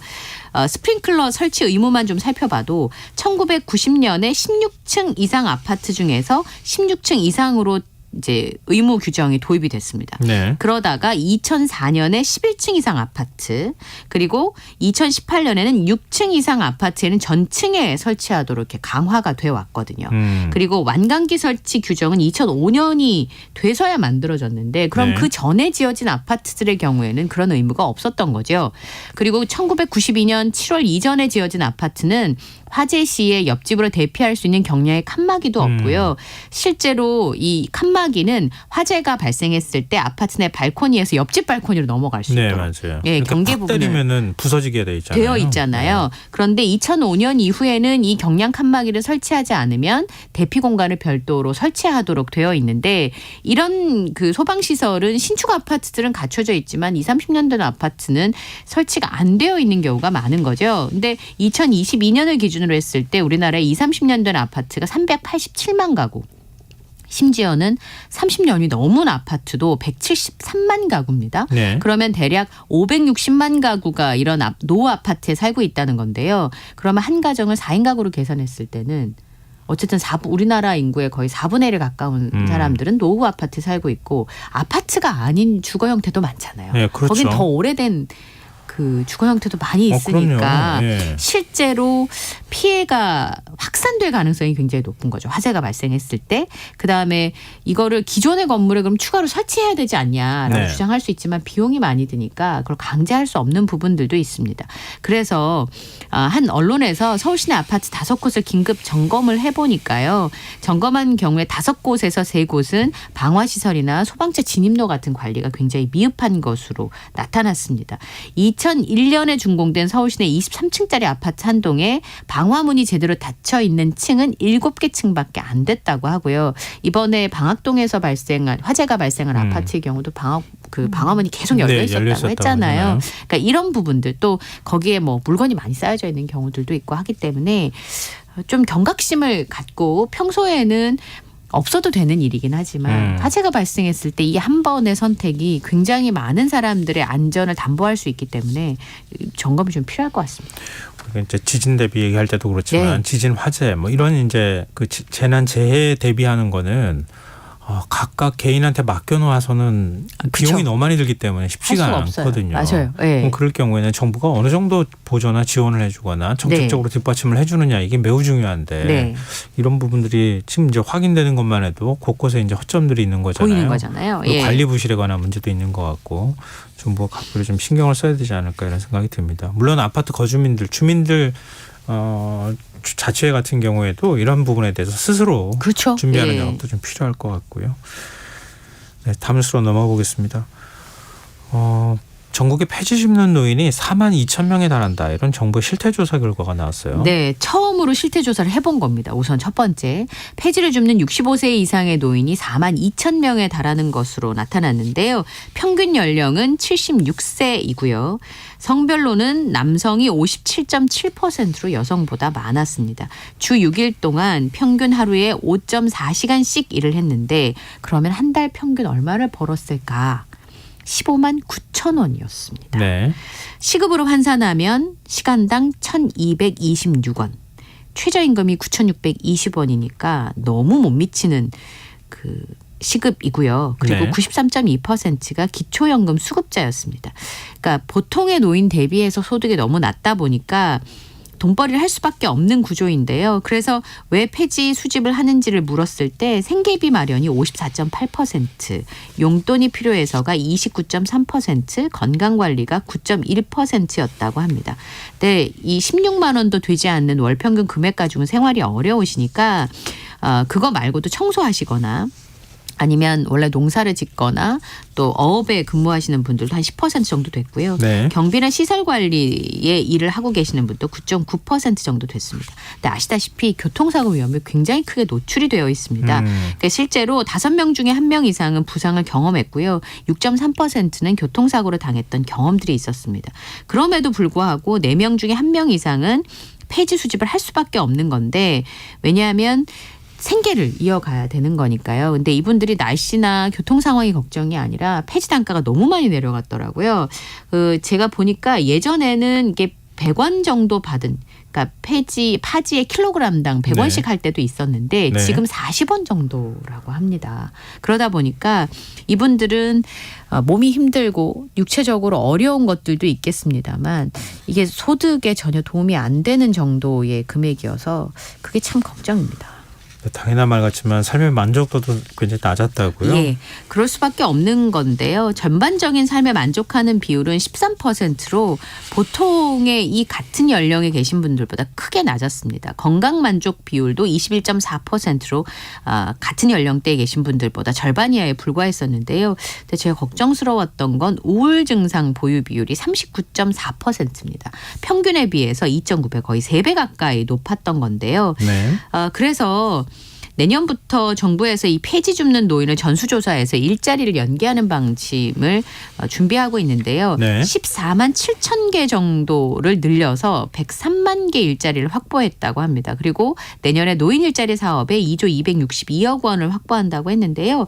실제로 가장 필요한 건 현금으로 지원을 해주는 경제적 지원이거나 그것도 어렵다면 식료품 지원이라든지 생활용품이라든지 뭐 일자리를 지원하는 이런 부분들이 있을 텐데 좀 마음이 아프네요. 네. 노인복지의 필요성도 왜 이렇게 돈 쓸 데가 많은지 모르겠어요. 그러니까 이렇게 정부 재정이 굉장히 많은데 많으면 다 좀 챙겨서 쓸 수 있으면 좋을 텐데 안 된다 하지 말고 방법을 찾을 수는 없는 걸까 하는 그런 생각도 좀 들기도 하고요. 네, 지금 여러분께서는 KBS 라디오 김성환의 시사와 함께하고 계십니다. 밤참수 계속 이어가겠습니다. 노키즈존 때문에 이제 좀 논란이 많았었잖아요. 네. 근데 이 정부가 이 사업주들에게 왜 노키즈존을 운영하고 있느냐 이렇게 물었다 그래요. 어떤 답이 나왔습니까? 보건복지부가 사업주 200여 명에게 실태조사를 했습니다. 그랬더니 조마조마해서였습니다. 조마조마해서요? 예, 아이와 관련된 안전사고가 발생을 하면 사업주가 전적으로 그 책임을 져야 되잖아요. 근데 그게 부담스럽다라고 하는 겁니다. 중복응답이었는데 2위는 아이들이 소란스럽게 하면 다른 손님하고 마찰이 생길까 봐가 2위였습니다. 그리고 처음부터 조용한 가게 분위기를 원했기 때문이다. 혹은 자녀를 잘 돌보지 못하는 부모와 갈등이 생길까 봐다 이런 답변들을 했었는데요.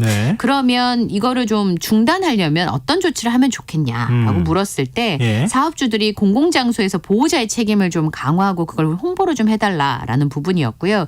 배상 책임보험을 지원해달라는 답변도 47.3%, 보험료 지원 36.5%, 아동 친화적 리모델링 지원 27.1%가 있었는데요. 제가 보니까 노키즈존 사업장으로 제일 많은 건 커피 휴게 음식점업과 제과점업이 76%로 제일 많았고요.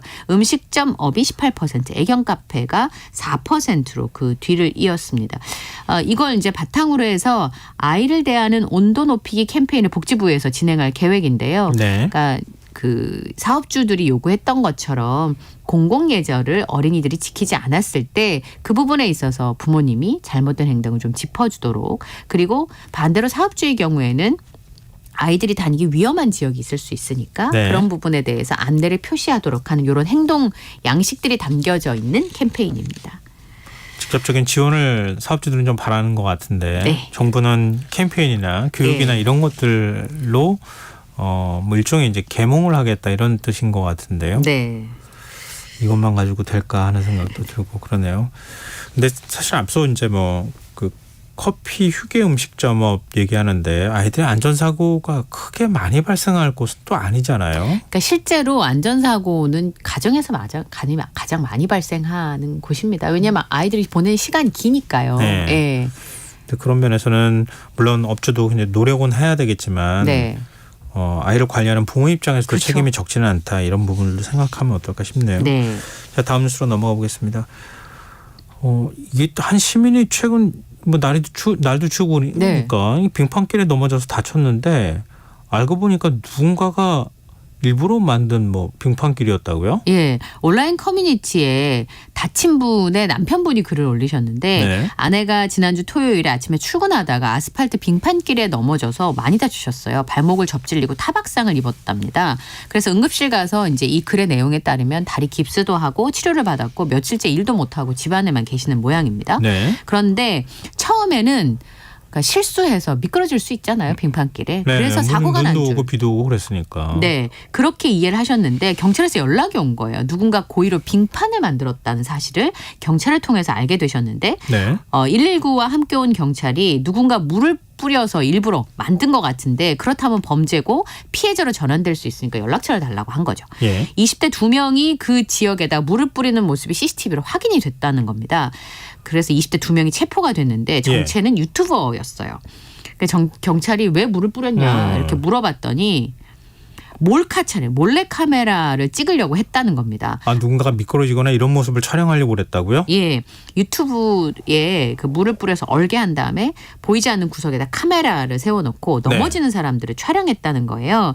틱톡과 유튜브 촬영의 그 목적이었고 그 자리에서 아내를 포함한 6명이 넘어졌는데 이 체포된 20대 2명은 장난이었다. 설마 진짜로 넘어질지는 몰랐다. 이렇게 주장을 했다고 합니다. 그리고 혹시나 큰 사고가 날까 봐 얼음을 녹이려고 뜨거운 물을 부었는데 안 녹더라. 이렇게 해명을 하면서 사과도 없고 말하는 게 너무 괘씸해서 아내와 고소장을 내고 왔다고 이제 SNS 커뮤니티에 올리신 건데요. 너무 화가 난다. 법적으로 문제를 제기할 또 다른 여지가 있는지 조언을 구하기도 했습니다. 아, 돈 받고 경복궁 담벼락에 낙서한 10대 20대하고 뭐가 다른가 이런 생각이 좀 드는데 네. 아니 이렇게 빙판길에 넘어지면 특히 나이가 있는 특히 이제 연세가 있는 노인층은 굉장히 위험하잖아요. 아마 경험해보신 분들이 많을 거예요. 팔 부러지거나 뭐 고관절이 만약에 부러지거나 이러면은 정말 이거 1년이 갈지 2년이 갈지 모르는 거거든요. 예. 그 고관절을 부상당해서 못 움직이시는 경우 네, 그 최악이에요. 치매로 이어질 수 있다는 네. 얘기가 있고 심지어는 장기가 고장 안에 있는 속장기가 고장 나는 것보다 이 다리를 다쳐서 혹은 움직이지 못하는 상황이 오면 굉장히 위험하다는 얘기들을 많이 하셨을 텐데요. 심지어는 사망으로 연결될 수도 있다는 조언도 있습니다. 고관절에 금이 가거나 부러질 경우에는 뼈 고정 수술을 해야 되는데 수술하고 나면 오래 누워 계셔야 되잖아요. 그러니까 욕창이나 혈전증, 폐렴과 같은 다양한 합병증을 유발할 수 있는데 사람 다치는 걸로 콘텐츠를 만들다니 어이가 없다. 뭐 이런 그 답변들이 있었습니다. 그리고 임산부의 경우에는 본인만 다치는 게 아니라 아이들도 위험할 수 있잖아요. 이런 부분에 있어서 2명을 굉장히 비난하는 여론들이 많이 있습니다. 근데 이런 것처럼 몰래카메라 설치하고 또 그걸 촬영하는 유튜버들이 많이 있습니까? 예전에 그 한 20대 유튜버가 부산 지하철 안에서 기침을 하면서 나는 우한에서 왔다. 내게서 떨어져 이렇게 몰카를 찍어서 논란이 된 적이 태풍 왔을 있었고요. 때 바다 나가서 수영했던 사람도 기억나네요. 예, 그리고 강도로 분장해서 겁주는 몰카, 아이 물건 차로 밟아버리기 몰카 이런 걸 촬영해서 고발당한 적도 있었습니다. 미국에서는 몰카 컨텐츠를 제작하다가 상대방의 반응을 포착하는 영상을 찍었었는데요. 행인이 화가 나서 미국에 총격을 가해서 사망한 적도 있었어요. 이게 SNS 시대, 그 짧은 영상들 또 그런 게 또 돈이 되는 시대. 예. 그게 됐기 때문에 이런 일들이 벌어지는 건가 이런 생각이 들면서 일종의 이제 죄의식이 사라지는 거잖아요. 돈을 벌 수 있다고 하면은 이걸 어떻게 해야 되나 하는 저 걱정이 드네요. 물론 이게 일부러 가르쳐준다고 되는 문제는 아닌 것 같고 네. 어떤 방식으로든 이런 부분에 대한 부작용을 좀 줄일 수 있는 부분이 뭐가 있을까 고민을 좀 해야 되지 않을까 싶네요. 자, 오늘 밤참수 여기까지 하겠습니다. 지금까지 이현경 뉴스캐스터와 함께했습니다. 고맙습니다. 감사합니다.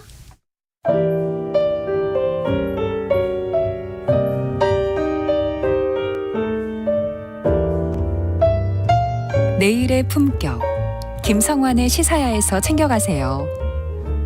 하루를 마무리하는 시간 꺼내보는 당신의 지식 창고 KBS 1라디오 김성환의 시사야.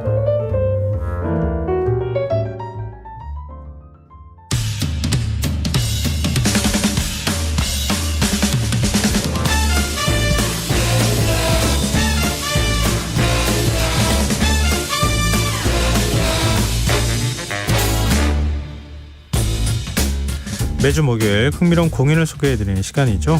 무엇이든 보러 가세요. 공연 제작사랑 안영수 대표 나와 계십니다. 안녕하세요. 예, 안녕하십니까. 오늘도 흥미로운 공연 소식을 전하기 위해서 달려온 공연 알림이 안영수 인사드리겠습니다. 네. 오늘 어떤 공연 소개해 주실 겁니까? 예, 우리 진행자님께서는 혹시 추리소설 좋아하시나요? 좋아하죠. 아, 그러세요? 네. 저는 요즘에는 근래는 잘 못 읽었던 그죠? 것 같은데요. 한때 꽤 유행이었었는데. 맞아요. 예.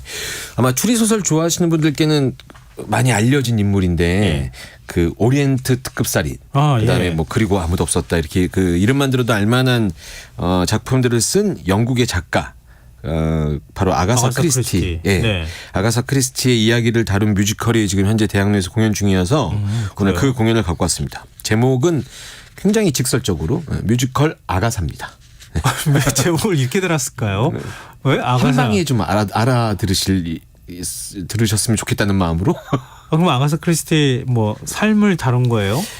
일단 답변을 하자면 아니고요. 네. 아가사 크리스티의 어떤 그 업적을 기리는 뮤지컬 이런 네. 건 아니고요. 위인전 같은 느낌은 아니고 아가사 크리스티의 이야기를 뮤지컬로 그 일생을 뮤지컬로 만들어도 재미있을 것 같긴 하지만 네. 이 작품은 아가사 일생 중에 굉장히 미스터리한 기간이 있었어요. 사건이라고 해야 되나요? 그래서 네. 그 기간에 그 사건을 소재로 한 뮤지컬이라고 말씀드리면 될 것 같아요. 뭐 어떤 사건이 있었길래 그래요? 저도 사실 작품 보고 자료 네. 조사하면서 네. 알았거든요. 이게 다 굉장히 알려진 사건인지는 제가 잘 모르겠는데 네. 저는 이번에 알았습니다. 그 아가사 크리스티가 이제 말씀드린 것처럼 영국의 대표 추리 소설가이고 뭐 전 세계적으로 뭐 대단한 기록을 그럼요. 갖고 있는 추리 소설의 여왕. 예. 예전에 그 드라마에서도 우리나라에서 외화 드라마에서도 아마 모티브로 땄던 드라마가 있었던 것 같고. 근데 이분한테 1926년에 이상한 일이 하나 벌어져요. 네. 근데 이게 실제 사건입니다. 네. 1926년 12월 3일에 아가사 크리스티가 돌연 실종이 돼요. 예. 그리고 열 하루 만에 12월 14일에 요크셔라는 곳의 스완 하이드로 호텔이라는 곳에서 이 아가사 크리스티가 발견이 돼요. 예. 그래서 이제 언론에서 이 아가사 크리스티의 실종 사건을 대대적으로 보도를 했는데 아가사 크리스티는 직접 이 사건에 대해서 아무것도 밝히지 않았고요.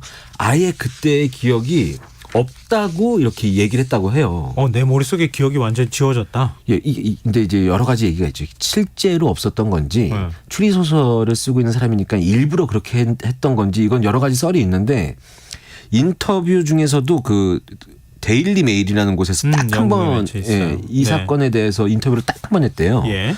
근데 그때도 아가사는 그 바로 직전에 쓰고 있던 썼던 작품이 에크로이드 살인 사건이라는 소설을 출간했는데 이때 혹평을 받았대요. 그래서 그때 이 실종한 이제 실종됐던 그 당일에 차를 타고 극단적인 선택을 이제 하려고 생각했다가 어떻게 됐지라고 생각하는데 그 이후에 기억이 없다고.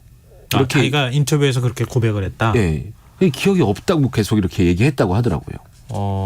아니 뭐 불가능한 일은 아닐 것 같아요. 사람이 네. 굉장히 큰 충격을 받게 되면 그러니까요. 뭐 일정 기간 기억이 또 사라질 수도 있는 거니까. 예. 그렇긴 한데 또 이게 뭐 추리 소설을 쓴 작가가 또 이런 일을 했다고 하니까 또 다른 건 뭐가 없을까? 자꾸 의문이 이제 고개를 슬그머니 쳐든단 말이에요. 전략이 아니었냐 뭐 이런 얘기도 있다고 하고요. 예. 뭐 여하튼 기록으로는 이렇게밖에 안 남아 있다고 합니다.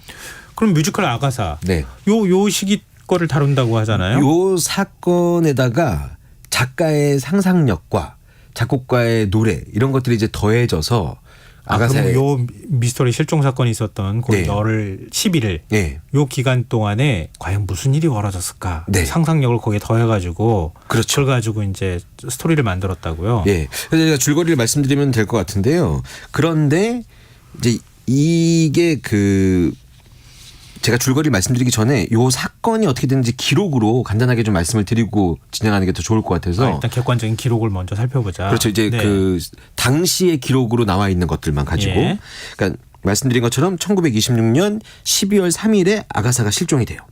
그리고 12월 5일에 타임즈 1면에 기재가 됩니다.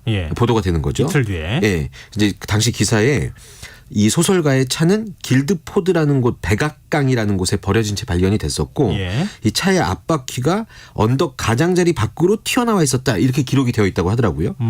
그리고 이제 3일 뒤에 12월 8일에 돌연 경찰 수색을 철수를 해요. 그럼 사건이 종결이 됐다고 돼요.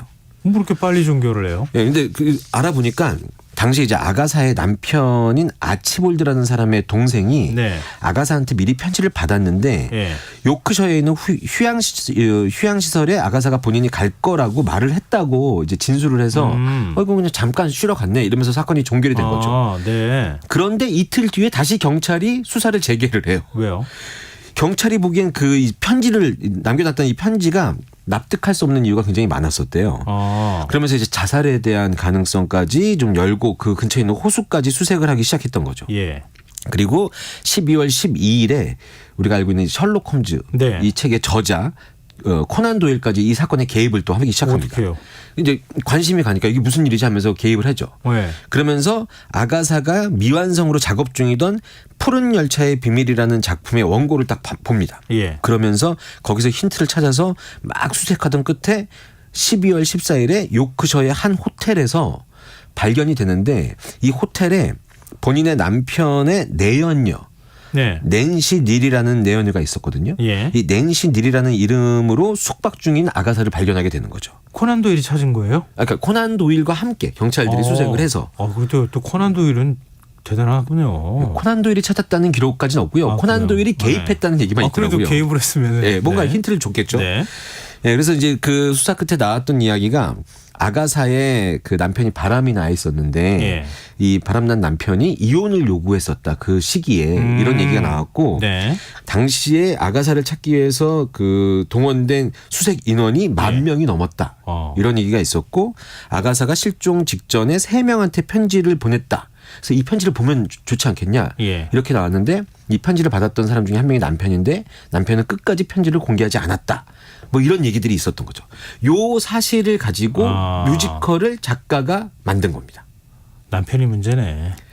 그러니까 뮤지컬 들어가면요. 남편만 문제는 아닙니다. 아, 그래요? 예.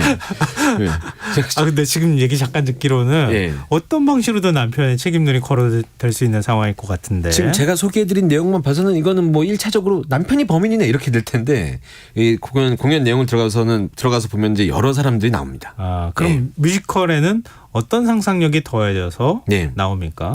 제가 이제 제가 그 사건을 시간 순서대로 말씀을 드렸는데 이제 이게 공연이 무슨 뭐 그것이 알고 싶다처럼 이렇게 착착착착 이렇게 되는 형식으로 만들어지지 않았어요.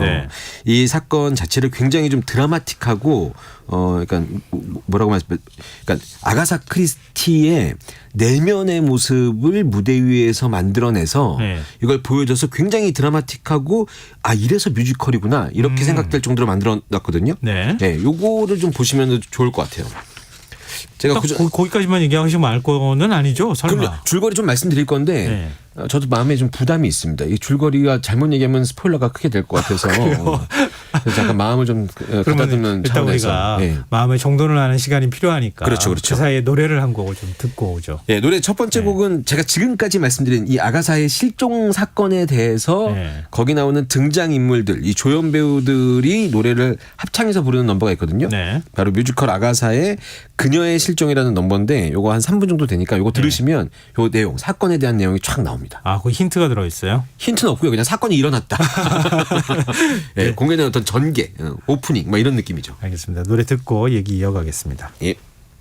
특정, 실종, 프리, 미스테리, 특정, 실종, 프리, 미스테리, 특정, 실종, 프리, 미스테리, 특종입니다.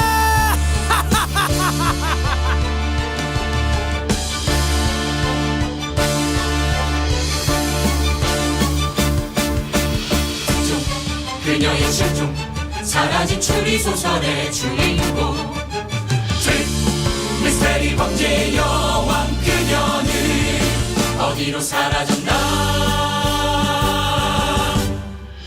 유명 작가 아가사 크리스티의 모리스 코울리 자동차가 저택에서 20km 떨어진 호숫가에서 발견됐습니다. 차체는 크게 파손되었지만 시신은 발견되지 않았습니다. 한여 베스의 주거입니다. 그녀는 딸 재우고 홍차를 마셨죠. 아무도 밖으로 나간 건 몰랐죠. 만약 나쁜 일이 생겼다면 오 하느님 불쌍한 아가씨를 지켜주시기. 특종 그녀의 실종 사라진 추리소설의 주인공 미스테리 범죄의 여왕 그녀를 누군가 데려간다. 납치의 가능성. 단서들은 용의 주도하게 흩어져 있습니다. 차 안의 소지품, 운전면허증, 약병이 발견되고 저항의 흔적이 없어 정교한 계획 범죄의 가능성도 있습니다. 편집장은 이렇게 말했습니다. 그날 저녁 그녀와 대화했었죠. 푸른 열차의 살인 원고에 대해 어쩌면 중압감을 못 이기고 안돼 아가사 그렇게 좋은 작가를 잃어버리다니. 그녀의 실종 사라진 추리소설의 주인공 미스테리 범죄의 여왕 그녀는 스스로 모든 걸 포기했나. 자살이요. 남편으로서 말하지만 그녀는 극단적인 선택을 하지 않았을 겁니다. 죽으려 했다면 자신이 잘하는 도옥을 택했겠죠. 하지만 그럴 용기도 동기도 없을 겁니다. 모든 걸 가진 여자니까요. 목까지 꽉 채운 단추, 회색 빛깔의 눈동자, 결혼 반지 대신 진주 반지, 웃지 않는 얼굴, 목격장 경찰로 연락을. 말도 안 돼. 그녀의 실종, 믿을 수 없어. 늦었어. 그녀의 실종, 내가 밝힐 거야. 미스테리 범죄 여왕 트릭, 미스테리 범죄 여왕 트릭, 미스테리 범죄 여왕. 그녀는 어디로 사라졌나. 뮤지컬 아가사 가문대 그녀의 실종 제목의 넘버 함께 듣고 오셨습니다. 중간에 남편 목소리가 나오네요. 네. 네. 원래 그런 거 잘 하시잖아요. 그거보다 맨 마지막에 네. 어디로 사라졌나 딱 하면서 이제 합창으로. 원래 이렇게 뮤지컬은 이렇게 짠 하고 딱 끝나는 그렇죠. 게 네. 네. 그게 어디로 사라졌면서 객석을 다 같이 바라보면서 그렇죠. 조명 고개 딱, 돌렸다가 딱 그렇게. 그렇죠. 그리고 관객들이 움찔하고. 자, 우리 앞서도 얘기하다가 그러면은 아가사 크리스티가 실종됐던 그 기간 안에 객관적으로 남아 있는 기록들은 그런데 여기다 어떤 상상력을 더했을까? 그 얘기하다가 지금 잠깐 멈추고 왔잖아요. 제가 이제 그 사건은 사건대로 말씀드렸고 공연에 대한 줄거리를 이제 말씀드릴 차례인데 줄거리를 말씀드리려고 하니까는 다른 공연에 비해서 너무 조심스러운 거예요. 왜요? 제가 웬만하면은 스포일러가 크게 중요하지 않다. 저희 이 얘기를 듣고 가서 공연을 보시는 게 훨씬 더 이해가 빠르실 거다. 이렇게 말씀드렸는데 이 공연은 좀 다릅니다. 이거 스포일러 듣고 가면 재미가 반감이 될 것 같아서 그걸 조심스럽게 한번 제가 소개를 좀 해드릴게요. 알겠습니다. 그러니까 1953년, 그러니까 아가사가 실종된 이후 한 30년 정도 지난 어느 날이에요. 이 아가사 크리스티가 60번째 소설을 출간하는 기념 파티를 열고 있습니다. 그때 레이몬드라는 인물한테 편지를 한 통 받아요, 아가사가. 그렇다면 이 레이몬드는 또 어떤 사람이냐? 레이몬드 역시 작가인데 바로 직전에 표절 시비 때문에 재기불능 상태의 어떤 작가라고 생각하시면 돼요. 근데 이제 이 레이몬드가 그런 상황에서 어떻게 하다 보니까 아가사 크리스티의 미완성 소설 미궁 속의 티타임이라는 이 원고를 발견하게 돼요. 근데 거길 이제 자세히 봐보니까 자기랑 연관이 돼 있는 것 같은 거예요. 그래서 이제 아가사한테 편지를 보내게 되는 거죠. 그러면서 이제 둘이 서로 편지를 왔다 갔다 하면서 아가사가 실종됐던 이 30년 전에 실종됐던 그 당시에 그 자리에 레이몬드 본인도 거기서 있었다는 걸 알게 됩니다. 그러면서 이제 둘이 30년 전, 약 30년 전으로 그 실종됐던 그때로 휙 시간을 이제 거슬러 올라가는 거죠. 이해가 됐어요. 여기까지는. 다시 이제 그러면 30년 전에 실종되기 바로 직전 이 미스터리한 공간으로 딱 이동이 되게 되는데 아가사가 실종되기 바로 전에 티타임을 갖고 있었어요. 이곳엔 어떤 사람들이 있었냐면 아가사의 남편인 그 당시에 이제 사이가 안 좋았던 바람 피는 것 같아 보였던 이 아치볼드라는 사람이 있었고 그리고 이제 한 명 더 신문 기자이자 아가사를 좀 질투하는 이 능력을 질투하는 폴이라는 신문 기자가 있었고 그다음에 아가사한테 이제 빨리 그 날짜까지 원고를 달라 계속 압박을 하고 너는 더 좋은 소설을 써야 된다라고 압박을 했었던 뉴먼이라는 편집장이 있었습니다. 출판사. 그리고 아가사를 어렸을 때부터 계속 아가사의 모든 것을 보호해주고 봐줬던 하녀 베스라는 하녀가 있었어요.